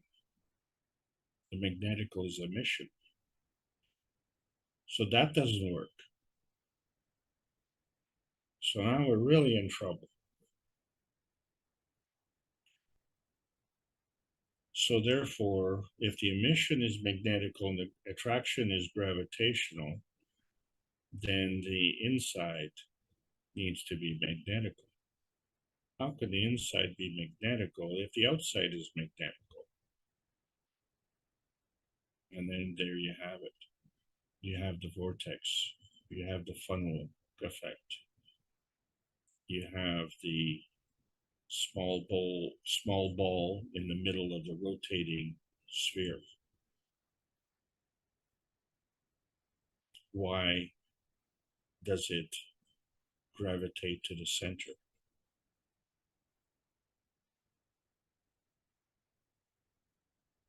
It's magnetical. In order to be magnetical at that point, to be able to go out the emission pole, it has to have a gravitational stability.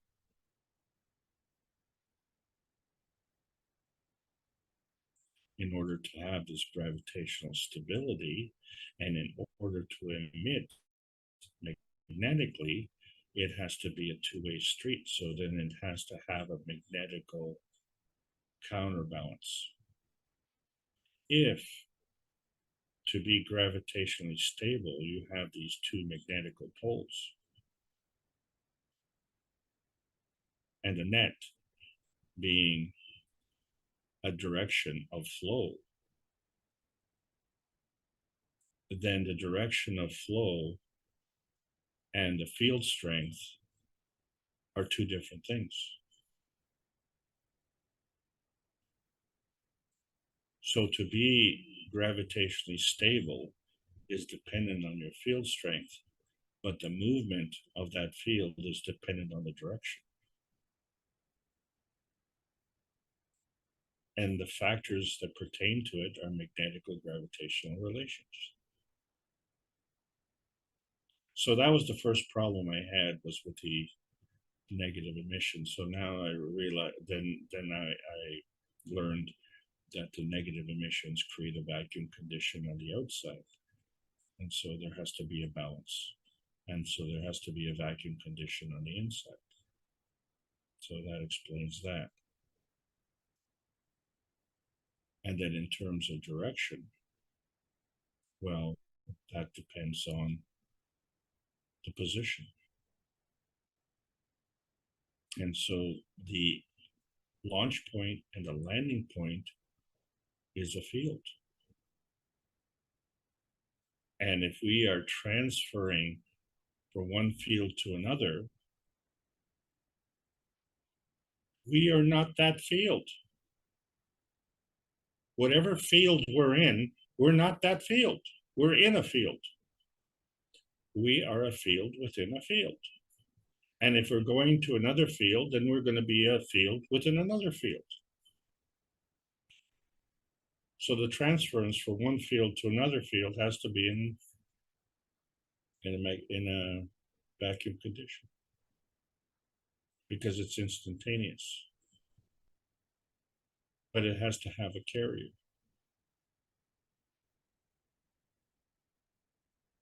That carrier is a PM tape. and we are within that PM tick. In fact, we constitute that PM tick. And if that is the case, then we have to have gravitational stability.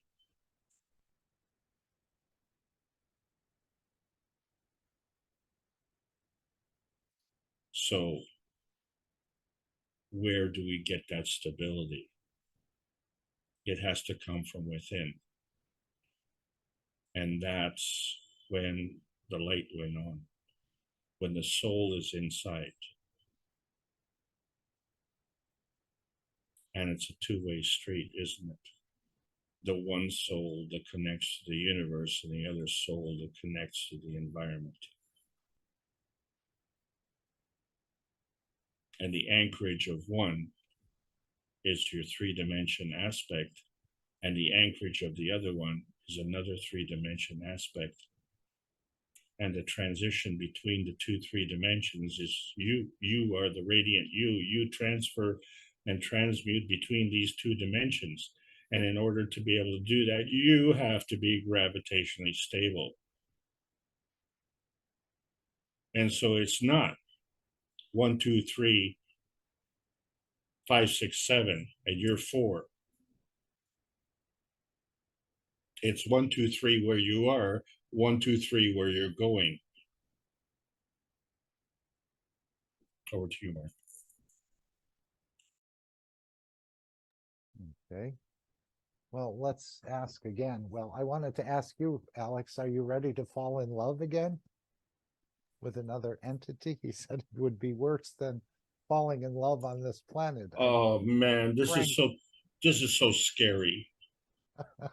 Okay, you know, I mean, seriously, if you go to another planet and you know you find someone who you love, but you know, me, I would really get excited if I found a woman over there that had 4 arms. Okay, because that way she could vacuum and wash the dishes at the same time. Many helping hands, yes. Almost like we see that portrayal of the 1,000 eyes and the 1,000 hands in the Buddhist structure. Talk about seeing everything and helping everyone. Wouldn't that be a great back massage? Anyway, yeah, it's just a little bit of a. I don't think you'll get married, but it's a little bit of humor. Yeah, I don't think you'll get married, but there'll probably be some interactions. As Mr. Kesh said, the planets, the inhabitants have been exchanging energies and creating new creatures for millions of years. And now Earth is going to, the energies from this planet are going to mix in a way with the universal community. And as he said, when you mix races or bloods, you sometimes get better people with less high-strung problems, we can say. I know that happens in the animal world as well. Some of the purebreds are short-lived and have many ailments that come with that. So mixing the blood, I think, or mixing the energies is just the natural path of the universe. Yeah, but it's also a part of the problem of this planet where we're just not getting enough energy, and so it opens up those possibilities. This is one of the hurdles that we have to overcome at this point in time in terms of our understanding, because if the soul is perfect and the physicality is not perfect, what causes that and how do we correct that? And so this becomes part of the advanced science that is beyond these public teachings. So what's your question? No, I was thinking about the one you had with the background with the soul positioning. And I'm really, after looking at that 472, and I know in the 426, Mr. Kesh said, you haven't understood my hidden words. And often he tells us the soul takes flight, the soul travels, the soul moves across the universe. But isn't it already connected with everything everywhere? To the other souls on this planet, to all the souls in the universe? Why would it have to move at all? I mean, if you have a radio and you're connected to a station, or you can connect to multiple stations just by changing the strength of it or turning the dial, why would you have to move the radio at all? It's already connected, and it can manifest, the soul can manifest any positions, any strengths right across the universe. Now, the ones in the UFOs, that may be a little bit different, because again, the soul is connected with other souls. The souls are the universal community, as I understand it, in the energy dimension. The ones in the craft are still using the craft to move the physicality around. So are they part of the universal community? It would seem so, but it seems like the soul is connected to others' souls, and that is its dimension it operates on. And the ones in the spacecraft are still trying to find this position. Even though they're very advanced in knowledge, we couldn't hold the door for them, but this is what I'm seeing. I don't think the soul actually moves. Maybe when the separation comes from the physicality, it moves. But we can interact on that level. The soul of physicality connecting with the soul of the man then opens up this curtain. And if you can go anywhere and interact any place, as I understand it. And then if you want to, you can call upon the physicality and you can manifest. But the physicality, I think, is within the soul of physicality. So I don't think the soul travels or moves. It doesn't have to.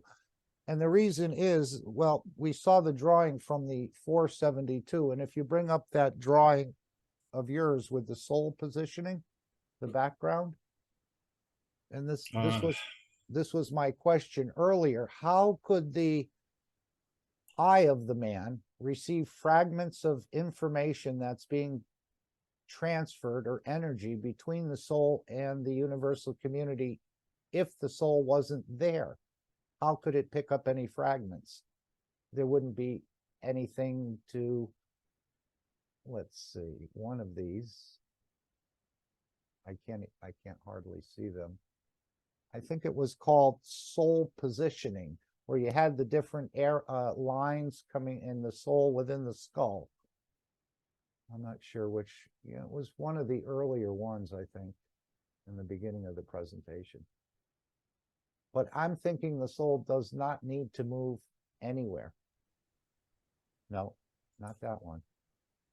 Might have been the one before this one, or perhaps just after.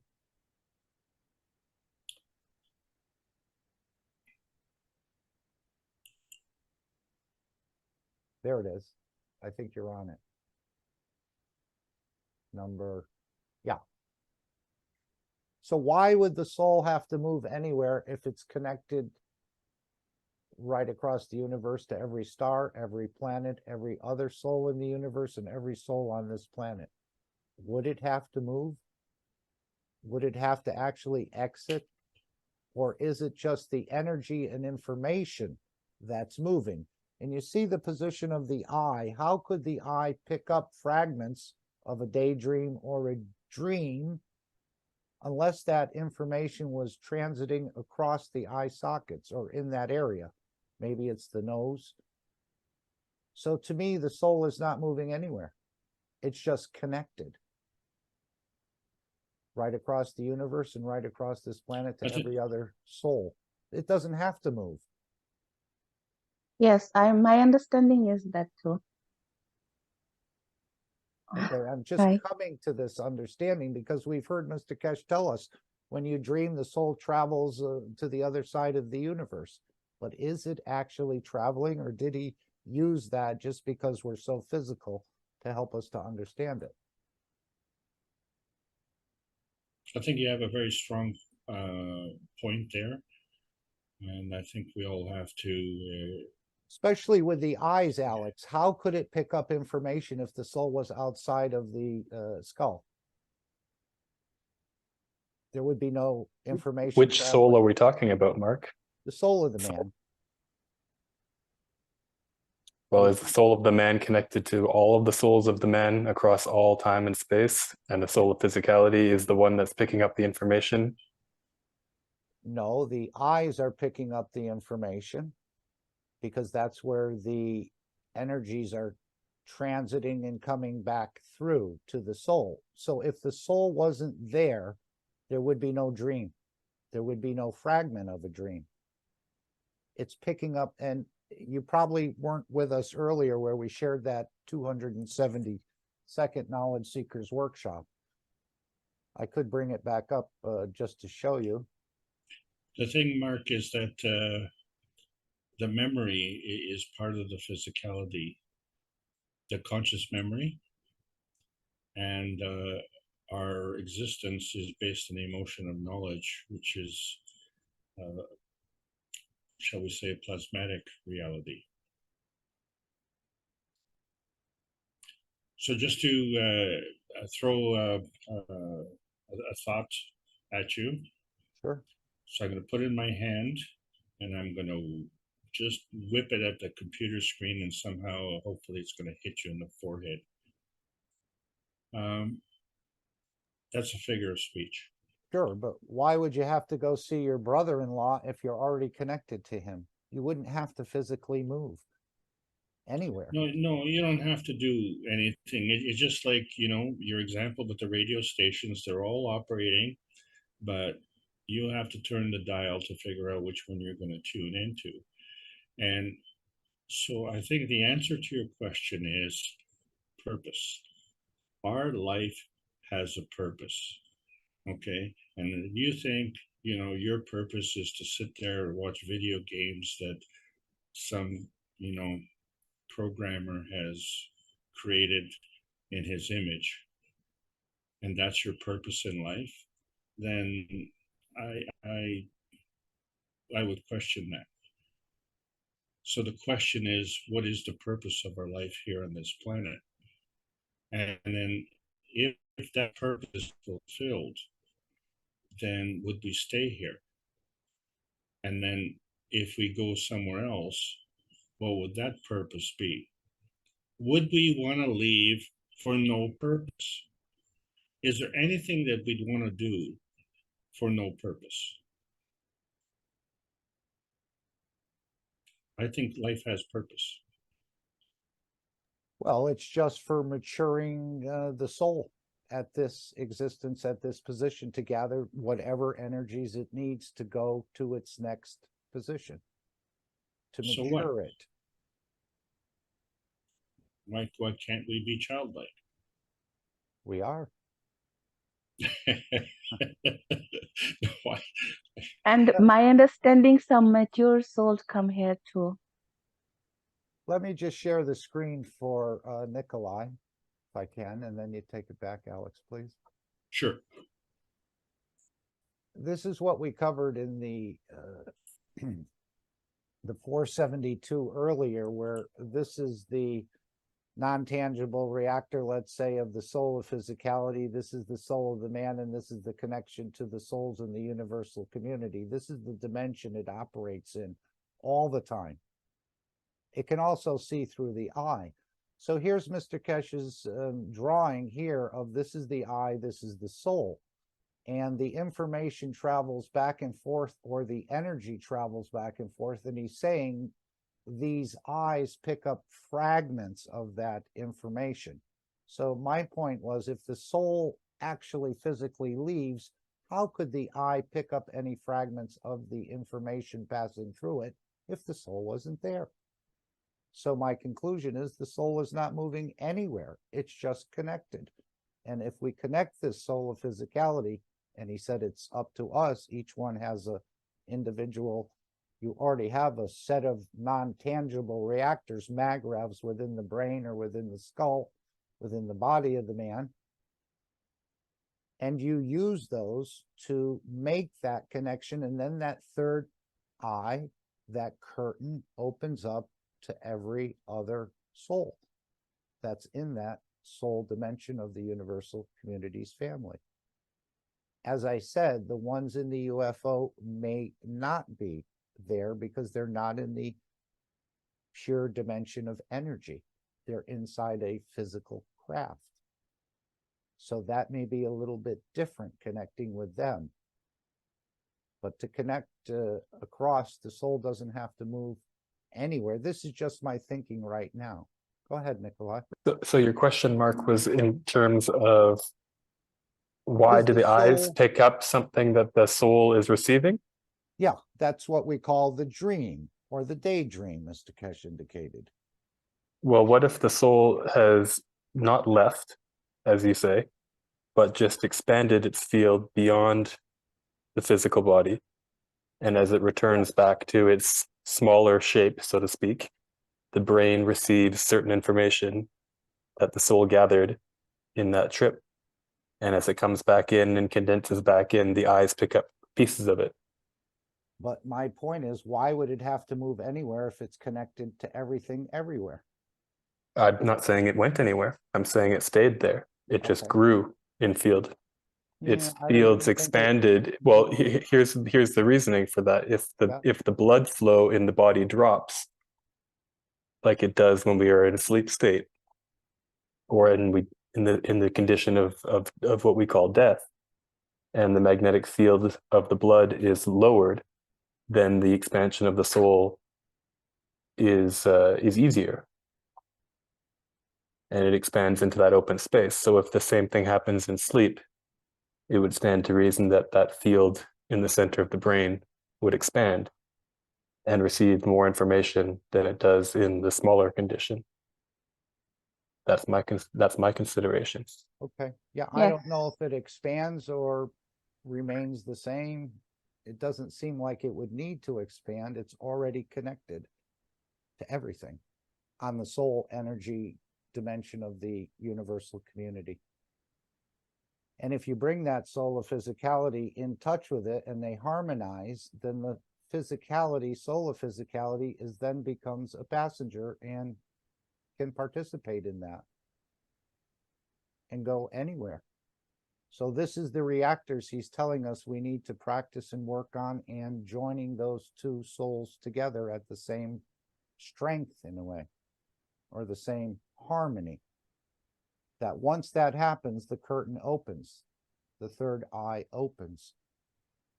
But again, you're not really going anywhere. You're interacting with fields right in that position. Just my thinking at this point. Now that could change next week or tomorrow or next year. But that's just what I'm thinking now. Before, I thought the soul was physically traveling. Well, if we're all one being and all beings in the universe are one, then there is nowhere to travel. Mhm. If everything in the room is looking at itself, then there is no space. There is no distance.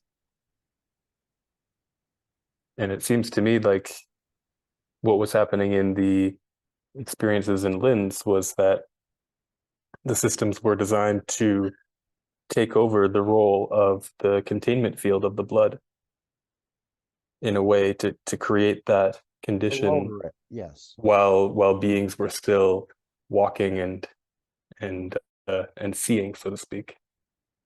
So that might be that thinning of the veil. Yeah, and that's what he said in this workshop 488 as well. You don't need the universal body enhancement unit. I think this is the point he's bringing us into. Now, not many have achieved this, and he said when the systems they use, I call it system assist, he said you'll see how fast the expansion of the soul is. But again, is it an expansion or is it just our connection to it? It's already operating in that dimension. It's now going to bring on the soul of physicality to participate in that as working Well, together.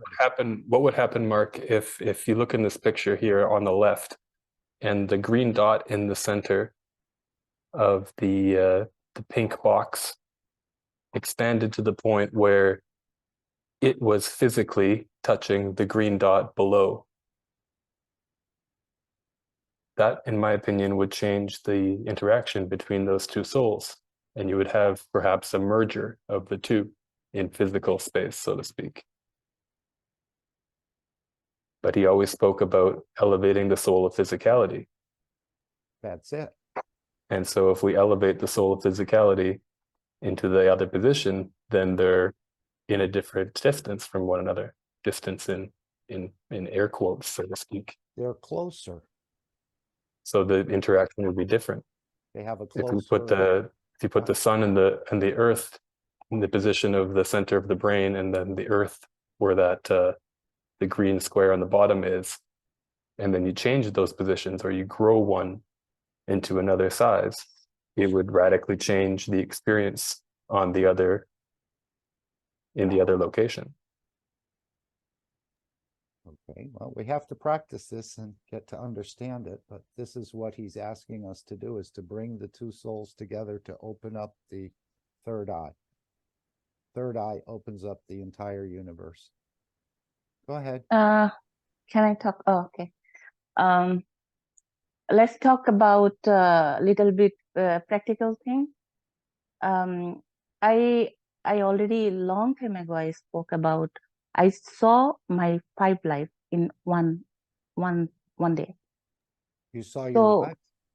5 lifetime, You 5 saw places. 5 lifetimes. Okay. Yeah, long time. Kesh used to come your show, right? That time I talk about that. I think so. I didn't know that time you didn't go that far. So I asked Mr. Kesh about that. So he, that day I felt a little bit shy because I didn't know. We all we do. didn't touch. We all do. Yes. Yeah, but right now is, I think so we can talk about that.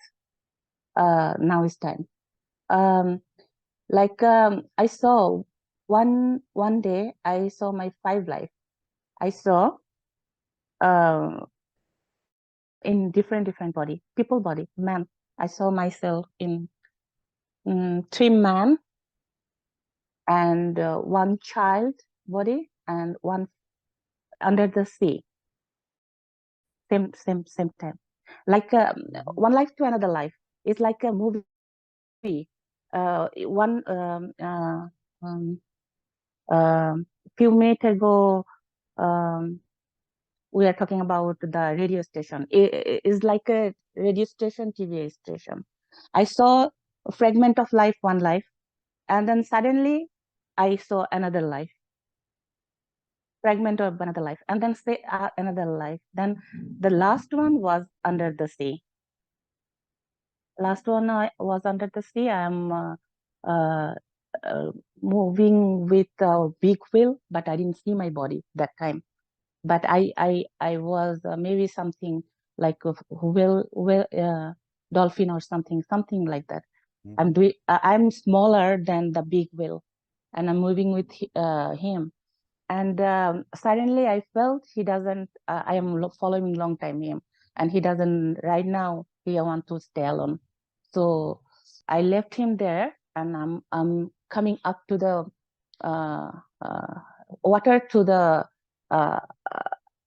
upper side, and then I'm seeing the sun shining the water, and I'm coming from the ground. That is my last life. So I understood everything is there. Everything. Yeah. Everything in my soul. Was it a I dream, just or were touch. you conscious of it? No, conscious of it. And I see a lot of stuff.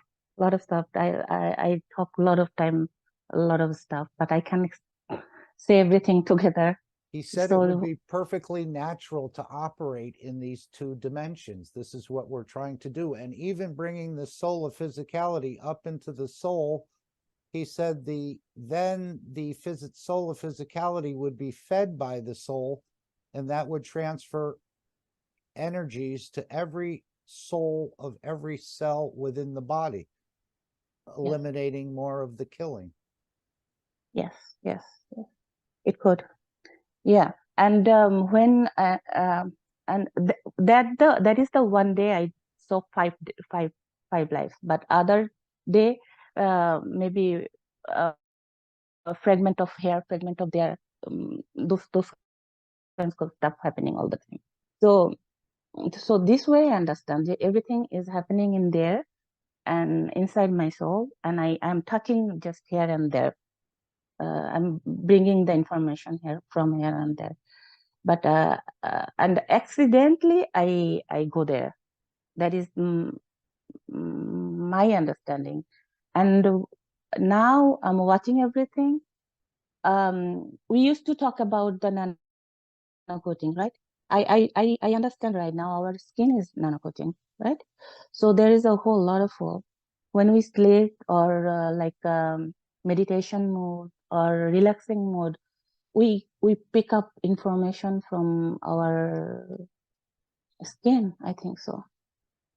I don't know. I don't know that. Sometimes I feel when I'm so relaxed, maybe very peaceful, and then suddenly I touch somewhere, and then bring some a little bit fragment from here, and then fragment from there. And another thing, maybe we are not in only one body. Maybe different kinds of body. I feel I am not in here alone. I feel everywhere. I think I have a lot of body. Maybe not everything is human too. And before I told about the spaceship, that has happened one time only. We last talk last or before the last, I talk in the rickshaw too. I saw myself lifting the spaceship. One day I saw that. And so overall the thing, I'm trying to fix my puzzle, always trying to do connect everything. And right now my understanding is we don't live only one body. I feel it is my feelings and my understanding. We live in different body. We gather information from everywhere, and everything in us. If we want, we can connect. That is my point. Yeah, we're already I think they're all connected. Myself, all the souls are connected here and in the universe. The soul is operating in that dimension of the universal community. It's us to connect to it with the soul of physicality. And I know in the previous workshop, he said, don't try to connect the physicality to the soul. Try to use the soul of physicality to connect with the soul of the man. Elias has put a number of things in the chat here. Perhaps he'd like to add something. We are talking about field expansion of the soul. And again, Mr. Kesh said at 1 hour and 33 minutes, I think, into this workshop, that this is 6,000 years of teaching I explained in the last 60 minutes to mankind, something along that line. So in the 272, you'll find quite a deep understanding. And I think this is where he's bringing us to open this curtain in the 488. This was over 4 years ago. And now we're circling back around to it.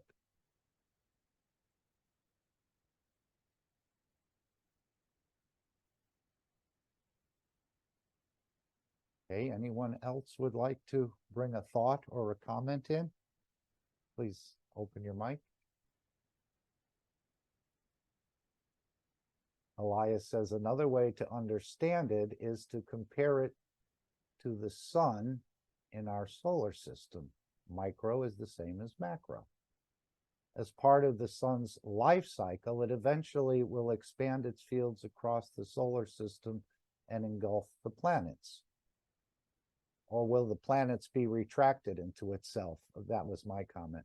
It does not move its center location, but expands its fields. I thought what happens when the solar system gets pulled back into the sun itself, that is what happens across the universe on a weekly basis in different solar systems.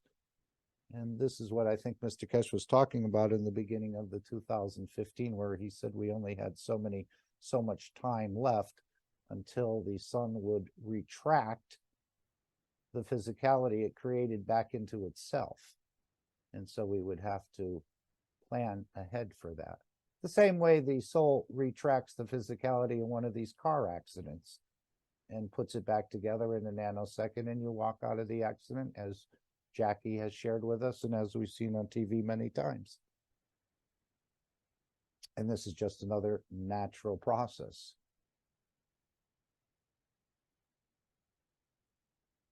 Ike says, let's explain more in scientific scope, not as in testimonies. Well, I think we listen to everyone, and we don't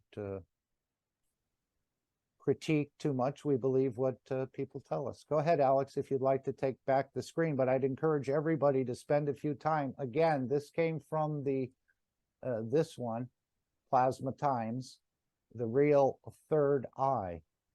And this is opening the curtain, or switching, Mr. Kesh is calling it as well, between the two dimensions, like having two cell phones, as he said. Armin has 5, so he must be more advanced than we are. I think that was for other purposes, as I indicated earlier. Alex, if you'd like to take the screen back. Okay, I'll do that. What a great interaction we're having today. Isn't that something? Well, I'd like to hear more voices share something. But again, it's fine to participate on the soul level. As Mr. Kesh said, there's different lines of communication. But the souls are still in touch with each other all the time. And they're working together. Yeah. 2 points I'd like to bring up. Sure. As per your discussion there is, to one, energy is always in motion. So you're seeing that this is from the book and some level of plasma dilution. And so to maintain this MAGRAPH position, you see that there's a lot of activity in here. And the thing about this activity is it's unique to everybody. So everybody has their own field strength. And that field strength is representative of their journey. So energy in motion and journey, that means movement from one field to another field.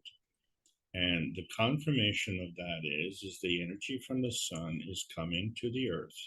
So there's a traveling of this energy. And this energy has to travel in a certain format. And that format is a PM tick. And in order to travel, and to travel at the speed that it does, it has to go through a vacuum.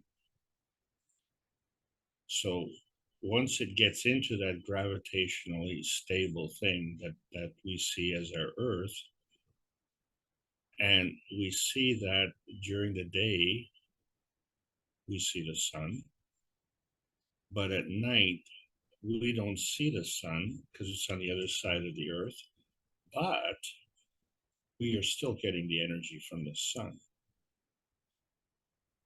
It's just that now the radiance from the Earth is stronger.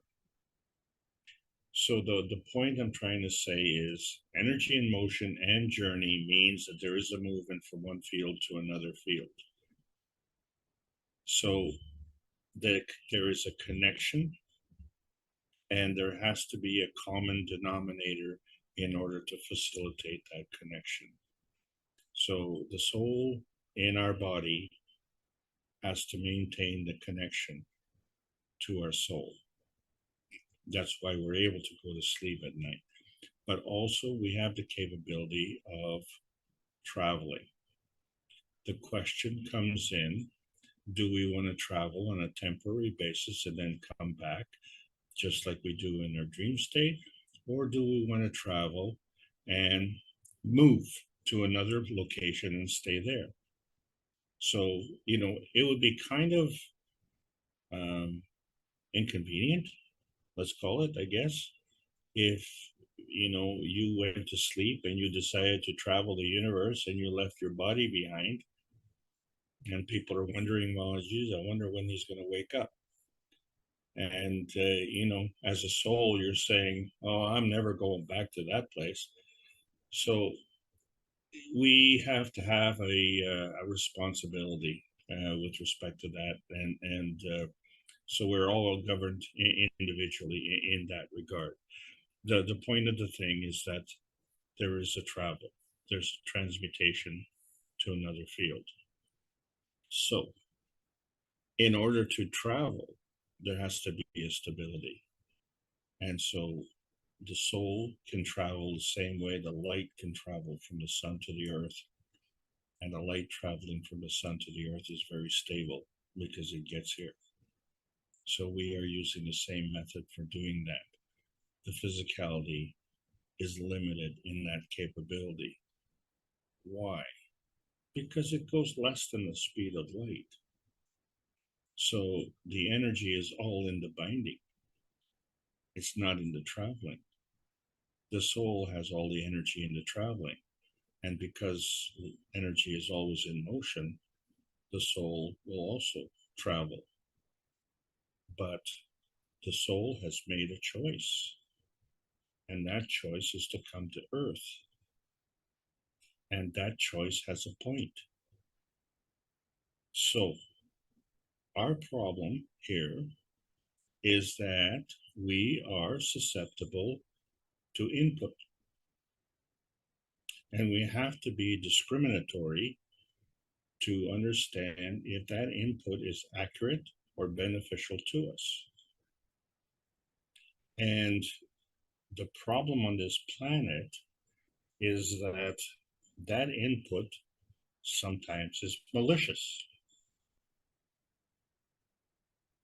And because we're susceptible to that input, then we, shall we say, fall victims to that.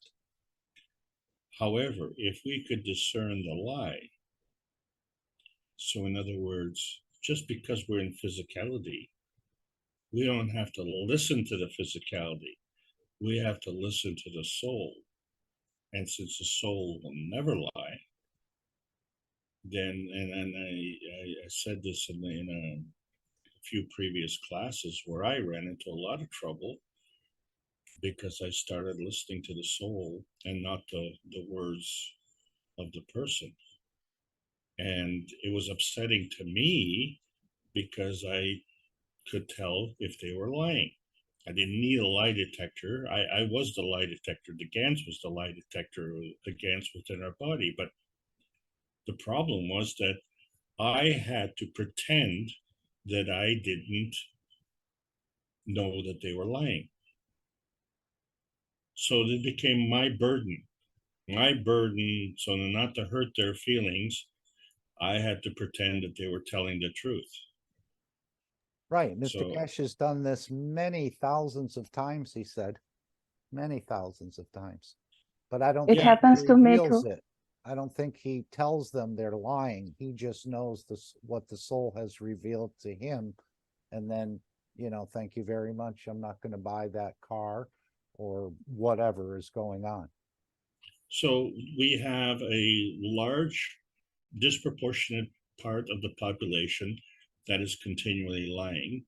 And as a result, they accept that lying. We are going through a transition where more and more people, like Selena says, she can see the liar. Well, more and more people will be doing that. And then when that happens, those people who know and can see the lie have it's disagreeable to them to also lie. You'll get this aversion immediately to that lying situation because you're either part of the problem or part of the solution. So, if the problem is the lying, then you don't want to be a liar. And so we try and be as truthful as possible, but we also have to be gracious at the same time. So if 10 people are in the room and 9 of them are liars, you better not disclose that you know who the Right. liars are. Right. But if 9 people are truth tellers, then it's time to either wake up the liar or put them in another room and let them mature at a later date.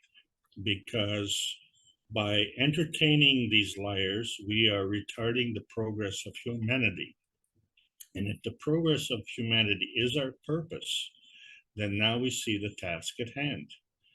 And I'm offering that as a purpose. So the purpose of the Keshe Foundation is to bring peace to this planet. And the caveat is the technology.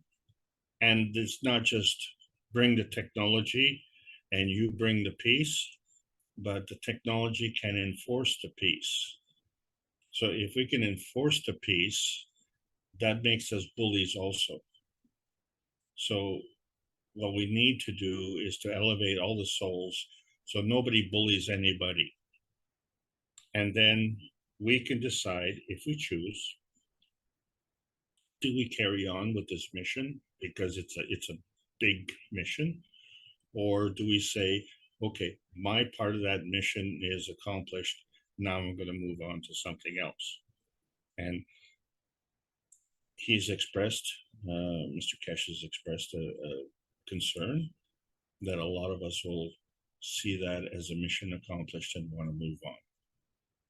And I'm a little bit hesitant because the job is so huge at this point in time. So, I would like to defer that decision down the road in terms of leaving, but in terms of elevating, we need to do that in one go. Back to you, Mark. Okay. Well, yes, I think if you understand how this works, you wouldn't probably want to tell the person that they're lying to you. It be something you just keep to yourself, especially if there's 9 liars in the same room. I think you Just be quiet that time. yeah, it's just something you're learning to understand. And if other people start to learn that other people can see through the soul or communicating with their soul, maybe this lying aspect will start to subside quite a bit, because everyone will actually know what's going on. As Mr. Keshe indicated, in that accident that the fella had at lunch, you just happened to hit his car, but he was there with his mistress, and the man's wife, soul of physicality, didn't know, but her soul already knew. But the accident confirmed it to her soul of physicality, and then you know the rest of the story. Separate bedrooms, a divorce, and the rest of it. Can I give you a story, an embarrassing story that my friend had? Do you want to? Okay. Yeah, I do, because he was a clairvoyant, and they went to a public meeting, and they were guest speakers, and the subject was being clairvoyant. And so one of the speakers stood up and clearly didn't know what he was talking about. And in fact, he was fabricating the story. And so this became very embarrassing because my friend was speaking after him. And, he had to kind of gracefully unravel all the misconceptions and false information that the previous speaker had given. And as the punchline, it says one has to be aware of the audience and the circumstances. And so, if you're lying at a conference of clairvoyance, then you're obviously stupid. So you shouldn't embarrass yourself that way. And, because there were hundreds of people in the audience, he wanted to gracefully bring that point across without overly embarrassing the previous speaker, but it remains, we don't know if the previous speaker actually got the message, because he was not truly a clairvoyant. The fraud was exposed, you see, so you can't insult the ignorant. Right. But I know at one time, Mr. Kesh said, we don't judge a man and we don't judge a soul. So that's probably good universal advice for all of us, because we don't know all the details, even though we might think we do. But we're not going to be in the business of judging. It's up to the person to their own soul to judge them. We don't have to do the judging, and it's not our place to do the judging. Right. They do for the some reason. That is maybe that was not good reason, but they do for those things for some reason. Yeah, sometimes the Whoever. knowledge seekers are the worst of all, Mr. Keshet said, especially Yeah. with the loss of funds recently in the foundation, that they were deceived and lied to by knowledge seekers, which is not the first time this has happened. Yes. And you didn't, and nobody asked me about the spaceship. How did I lift it? Do anybody want to know? Sure. So by all means, carry on. Okay. So I don't have to say the whole story, right? Just I'm gonna Yeah. tell the. Just the point you want to emphasize, perhaps. Okay. Okay. In the spaceship there wasn't any button. I didn't see any button. And then how I lifting the spaceship? I was squeezing my brain and nerve to lift it up.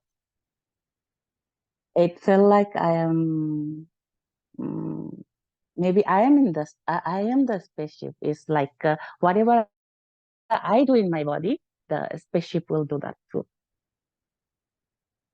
And then I told to Rick, and then not this teaching, the Thursday teaching, before that one, I think so in the intro, Rick asked that other way, that same question. How can we fly stuff? And the whole class was like a spaceship, about spaceship, right? That's what I he's think so. talking about, bringing the soul of physicality into the control room. Yeah. That then the soul of physicality can ride the soul of the man across the universe. But Yeah. again, you're not riding and you're not going across the universe, maybe in energy fields. Yes. But not physically. Yeah. It was interesting when Rick asked Mr. Cash. I was so excited. Oh, finally somebody looking for that. Is this picture a Ferrari or a McLaren Speedtail, Alex? I think it's a Ferrari because of the red. I had to make it a vanilla vehicle, okay? I don't want to promote anybody's vehicle. Don't worry, we'll fly. Pretty soon we'll fly a spaceship. Yeah, you won't even need the car. Why would you if you can move to the grocery store if you needed to, or across the planet? He even said you could live on the moon and work in Beijing. No problem. Yeah. Yeah, Pretty but exciting. just for we have what's called NASCAR, right? In North America, these cars run around the track and they try and go as fast as possible, but they are in this shape, and so what I'm saying is they're going backwards, and they're only going at let's say 3 times, or 5 times your speed limit, okay? Right. And that's not an order of magnitude, and they need a motor. If they could understand that they were going backwards, and if they had a plasma reactor inside, they could see that they could create a vacuum condition coming out the larger end, and that they would go faster. Alex, Hello. how are you? In the 1930s, they made some cars, sort of Airstream, that were like a drop of water. They were the other way around. Oh, a Yeah, teardrop. yeah, that's right. Like the wing of a plane. That's right. Yeah, exactly. But the airdrop is the ideal because the water takes the shape it needs to go as fast as it can when it drops through the air. Yeah, because the fashion says the cars look funny when they go that way. It's because you've got 99 people who want to buy a car this way, and the designers are scratching their heads and saying, well, we have to try and make these things aerodynamic somehow in the physicality, when we know that the tests in the air tunnels show the exact opposite. Yeah, exactly. Right, but Alex, if you had the thicker part in the front and the thinner part in the bottom, you'd create lift. They can't do that. The car would be coming not off if the ground. I mean, when look you at the move, Airstream motorhomes. yeah. But what I'm saying, John, is when you pass that shape of the wing through the air, the laws of nature, it must provide lift.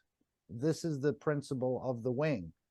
Any wing that's shaped thicker in the front, thinner in the back, when you pass air over it, it creates lift. So if you had a car that was thicker in the front and thinner in the back, I think that car would lift eventually. No, not necessarily. The Formula One cars use the wing, but the other way around. Okay. Yeah, but so the lift goes towards the ground. The thing is that the speed of this vehicle is determined by its physicality.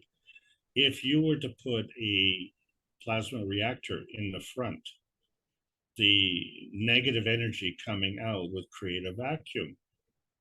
It would just suck the car right around the track.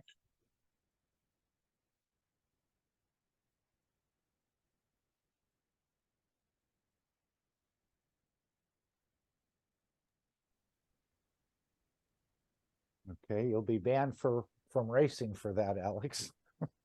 Well, isn't that, now it does sound very feasible and logical. Yes. This is how funny this is.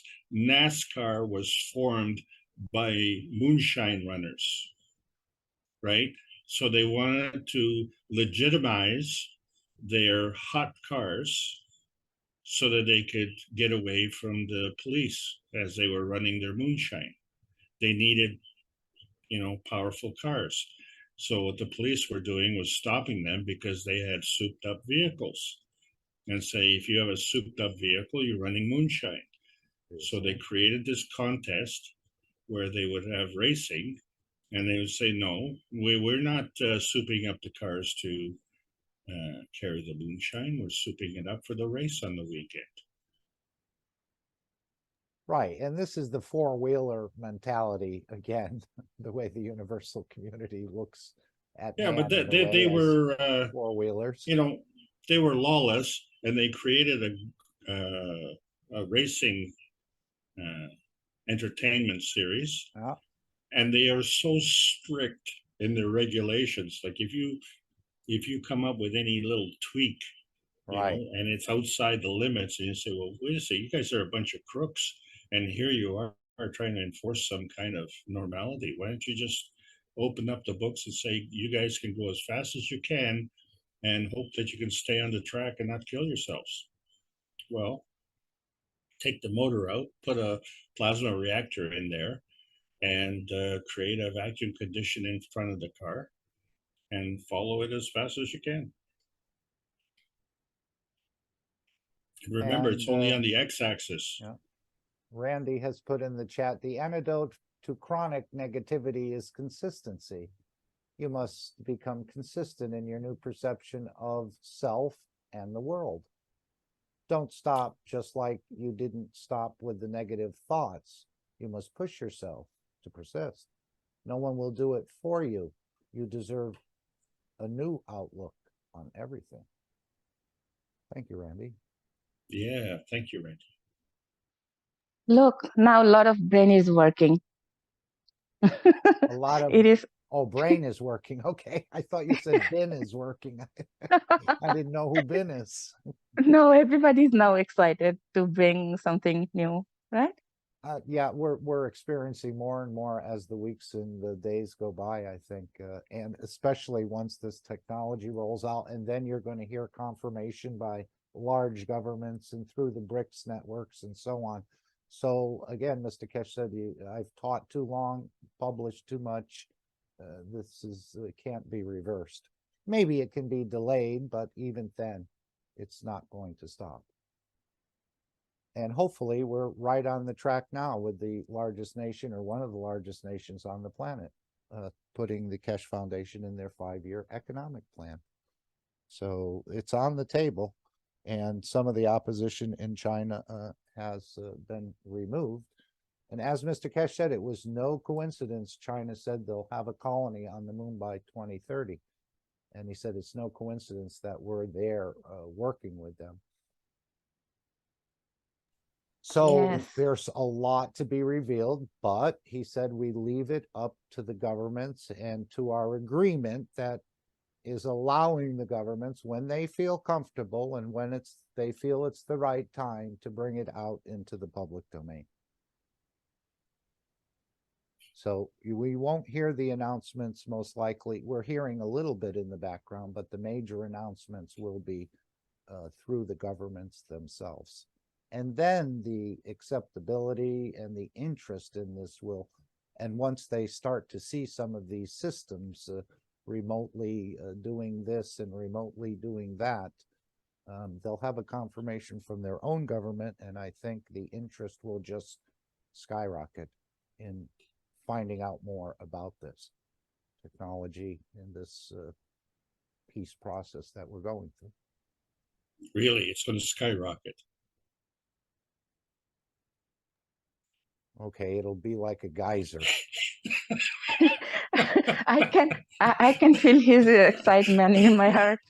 Yes, we've all been waiting. I mean, we have been, but the timing is a critical aspect of it, and we're in the midst of it, I believe. I think we can all are feeling it, that there's something in the background. As Mr. Kesh said, he was waiting for one of the governments to take a bite of this apple, and they've done it. So probably start with the energy and the feeding on a small scale in China, in a city, just the way he took the pigs into the swine flu. Started out with 20 and then went to 70 and then went to 700.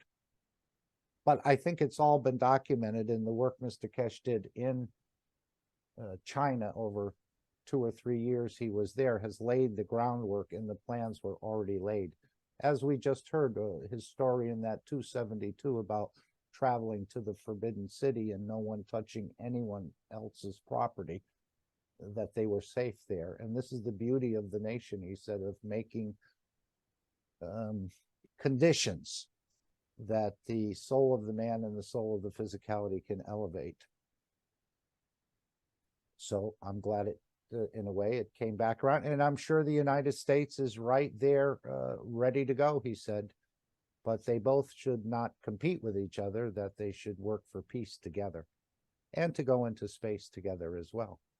But again, are we going into space? Or are we already in space? We're already part of the universal community. It's just our denial, as he said. This planet has always been part of it. You've always been part of it. So it's a beautiful time to be here, I think, even though we're seeing a lot of distracting things and things we don't want to see. I think they'll resolve themselves in time. Thanks very much, Mark. And I want to thank everybody for allowing me to continue with these presentations. And I'm really adding to what Randy said. Not only, do we have to have consistency, but we also have to have confidence in our knowledge and our awareness, and to be able to sort everything out. So thank you all for being part of that process.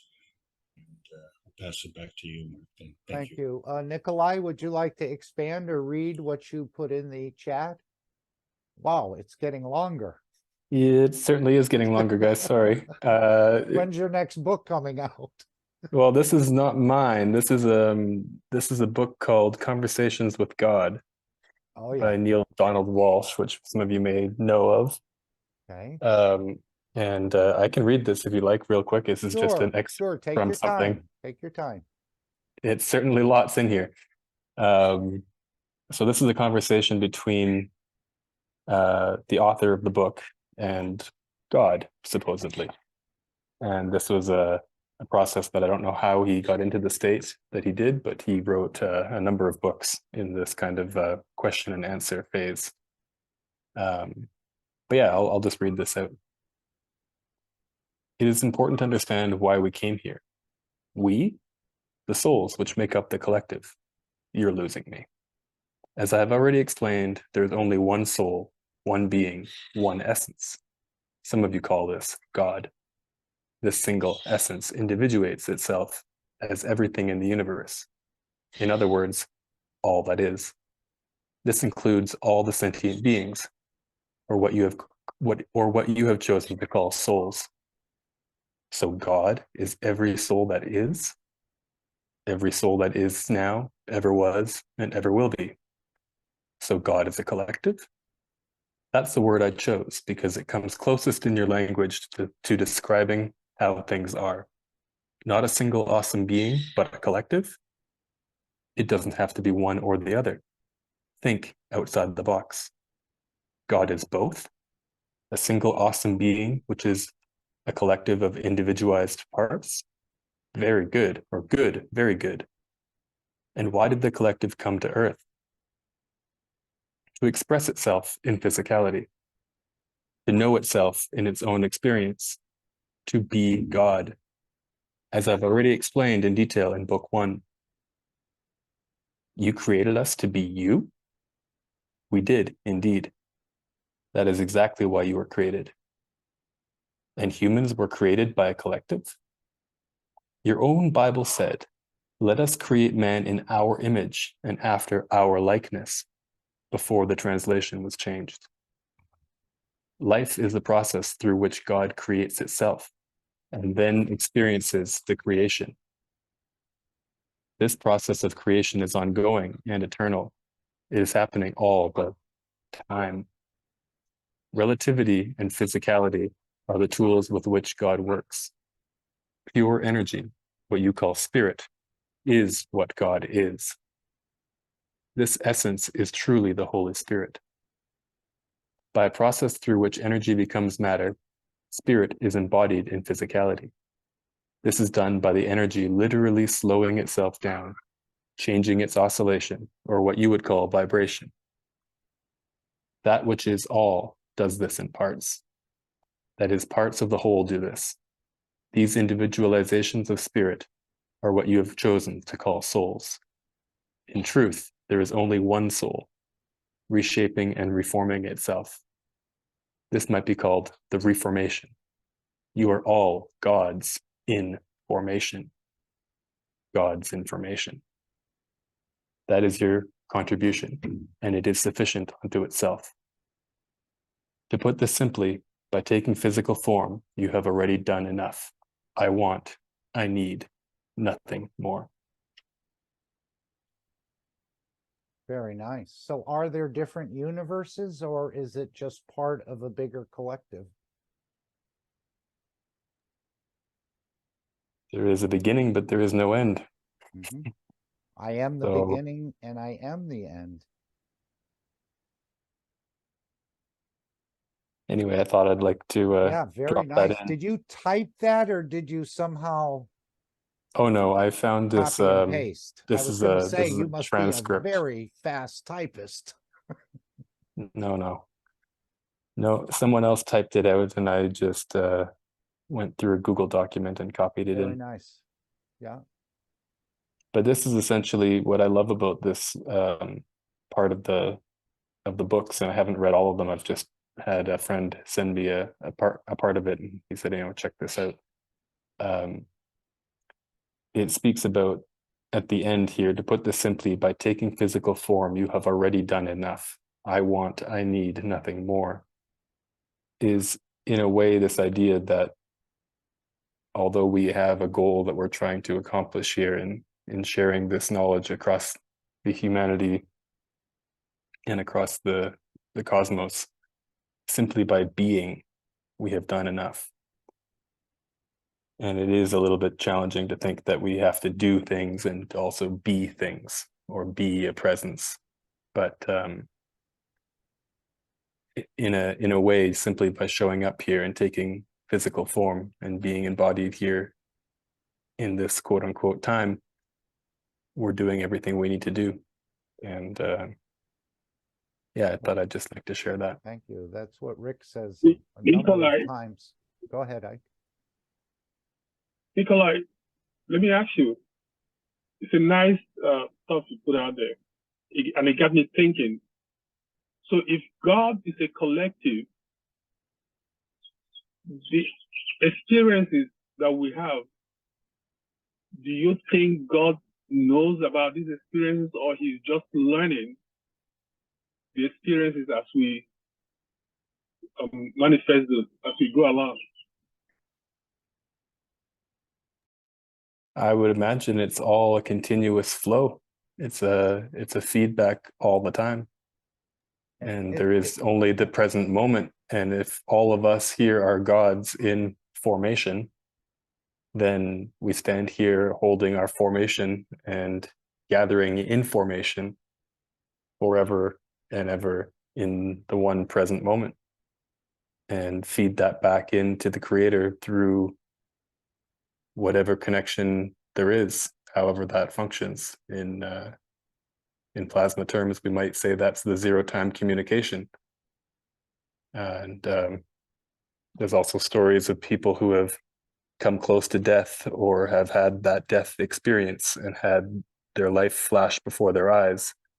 And in a way that perhaps could be like watching the film or watching the movie of all of those experiences in a condensed frame as it's being transmitted. But I don't think the creator of all would wait till the end point to transmit knowledge. I feel like that would happen all the time.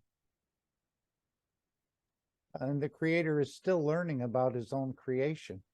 And don't forget, there's levels above the level of creator, which Mr. Kesh said he would get into at a future time. But we're all knowledge seekers. We've heard Mr. Kesh so many times come into meetings, and he's just here as a knowledge seeker. He's still seeking knowledge. Even though he's carrying the totality, he's still understanding more about the creation and experiencing it, apparently.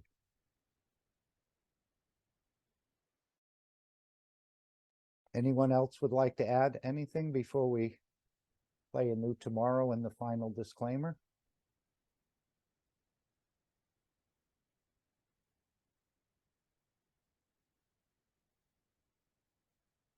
Okay, very good.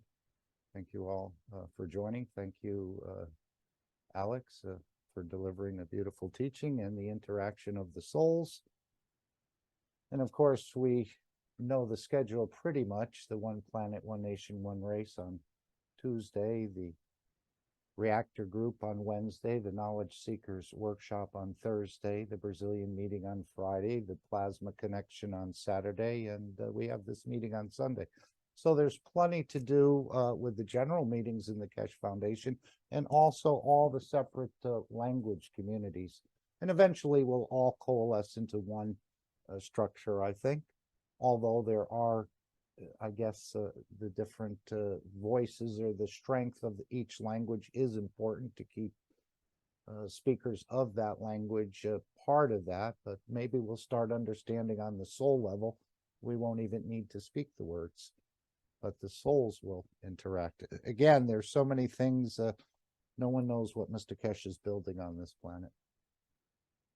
But it's slowly going to be revealed to all of us, and we're all part of it, and we're all part of delivering it. So thank you all for being here, and in each and every meeting around the Kesh Foundation. As Mr. Kesh said, there's a purpose here for your being here. And more and more of this is going to open up, and we're all carrying a small corner of this large carpet, as was indicated to us in the past. So Any final thoughts or words, or someone was holding something back that they thought they should share?